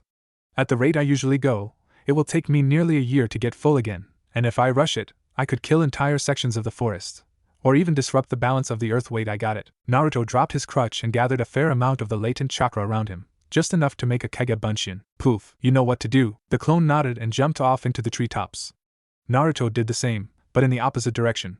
As they leapt from treetop to treetop, they gathered as much chakra as they dared. Finally, just as soon as they made enough to make one clone, they did so, and the two separated. Soon, each clone made a clone, and each of those clones made a clone. It continued this way. If you happened to be a bird flying over this section of the forest, you would see a multitude of white dots flying through the treetops, randomly splitting into two white dots every once in a while. After nearly an hour, over 50 square miles were occupied by Naruto clones. Finally, they each spread out in equal distances, and started gathering as much chakra as they could without the usual bad side effects. Minutes passed, and slowly each clone gathered as much as it dared. Finally, the original Naruto stood up. With a smile, he sent the mental signal to each clone to activate the next step. A massive poof resounded throughout the forest in stereo as each clone dispelled itself. Instead of dissipating, the smoke that is generated flew back towards the epicenter of the area covered by the clones, which happened to be where Naruto was standing. The mist wrapped itself around the boy, slowly seeping into his body. A blue aura surrounded Naruto, much like it did when he fought the ANBU in his last mission. This time, however, instead of rolling off of him, it was absorbed into him. The seal on his stomach glowed an ominous red that contrasted greatly with the blue of the chakra surrounding him. Slowly, the aura diminished and receded. Finally, After nearly 15 minutes of being levitated by his own chakra, Naruto finally set foot onto the ground. With a contented smile, he let himself fall into unconsciousness, dreaming of a certain pale-eyed fiancée of his. For this scene, imagine the part in Prince of Persia, Sands of Time, where the prince drank from that fountain and was levitated, and was all glowy. That's what this looks like. End flashback. He smiled as Hinata pressed herself deeper into his embrace. He responded by lightly squeezing her hand and nuzzling the side of her neck. Slowly, his eyelids became heavier and heavier. The warmth, the comfort, and the handy-dandy built-in vibrating massager in the recliner helped him slowly drift off. Just as he was about to pass into dreamland, he was poked on the shoulder. Anata, Naruto, wake up! Naruto's eyes flashed open only to see Hinata's amused and annoyed expression. What is it, Hina-chan? You're up next. Oh, okay. Over the speakers in the box he heard the Jounin referee say, will Hyuga Naruto please enter the combat area? Naruto grinned. Time for my dynamic entry. Hinata giggled and pulled him into a very passionate kiss that left him somewhat dazed for a few seconds after she finally pulled away. Go get him, Naruto-chan. Naruto smirked, as was taught to him by the Hyuga, before disappearing in a flash of blue. The crowd in the private boxes, as well as the few higher-ups who were watching from the front of the room instead of a box of their own, watched in anticipation. The general thought going through their heads was something along the line of finally, we'll get to see the shadow wraith of Konoha in action firsthand, and live to tell the tale. Suddenly, the floor of the room distorted. It became a liquid, while still retaining its texture and color. To imagine what it looks like, think about how, when you were a kid, you used to hack a loogie and drip it out your mouth and see how far down it goes before sucking it back up again without dripping any. Inverse that drop shape, and imagine it rising from the ground. That's what the entire audience saw. It started swelling before popping with a small pop. The liquid dissipated to reveal the floor where it started completely undamaged. Where the weird loogie-like bubble was before now stood Naruto. His pale creme-colored Hyuga training jacket was immaculate, as was his black pants. The only difference between this outfit and the outfit he wore on his graduation day was that instead of white bandages like Niji, his were black, and instead of wearing his forehead protector around his left leg, he wore a wristband that had a metal plate on it with the leaf symbol engraved on it. He only uses his wraith costume when on serious missions or when he gets into a serious fight. All in all, he looked like a blonde Hyuga with slightly discolored eyes and spiky hair. His opponent was a Miss Nin, if his forehead protector was any indication. He wore typical black shinobi pants and sandals, and a dark green t-shirt. Over this was an off-white trench coat that would, no doubt, blend in perfectly in a fog. His mist forehead protector was sewn onto the breast of his trench coat, like a name tag on a soldier's uniform. His hair was an interesting color. It was a deep, dark, almost pine-colored green. He wore it in a style that was bizarrely similar to that of the Uchiha style. His eyes were a deep green as well, just a shade or two lighter than his hair.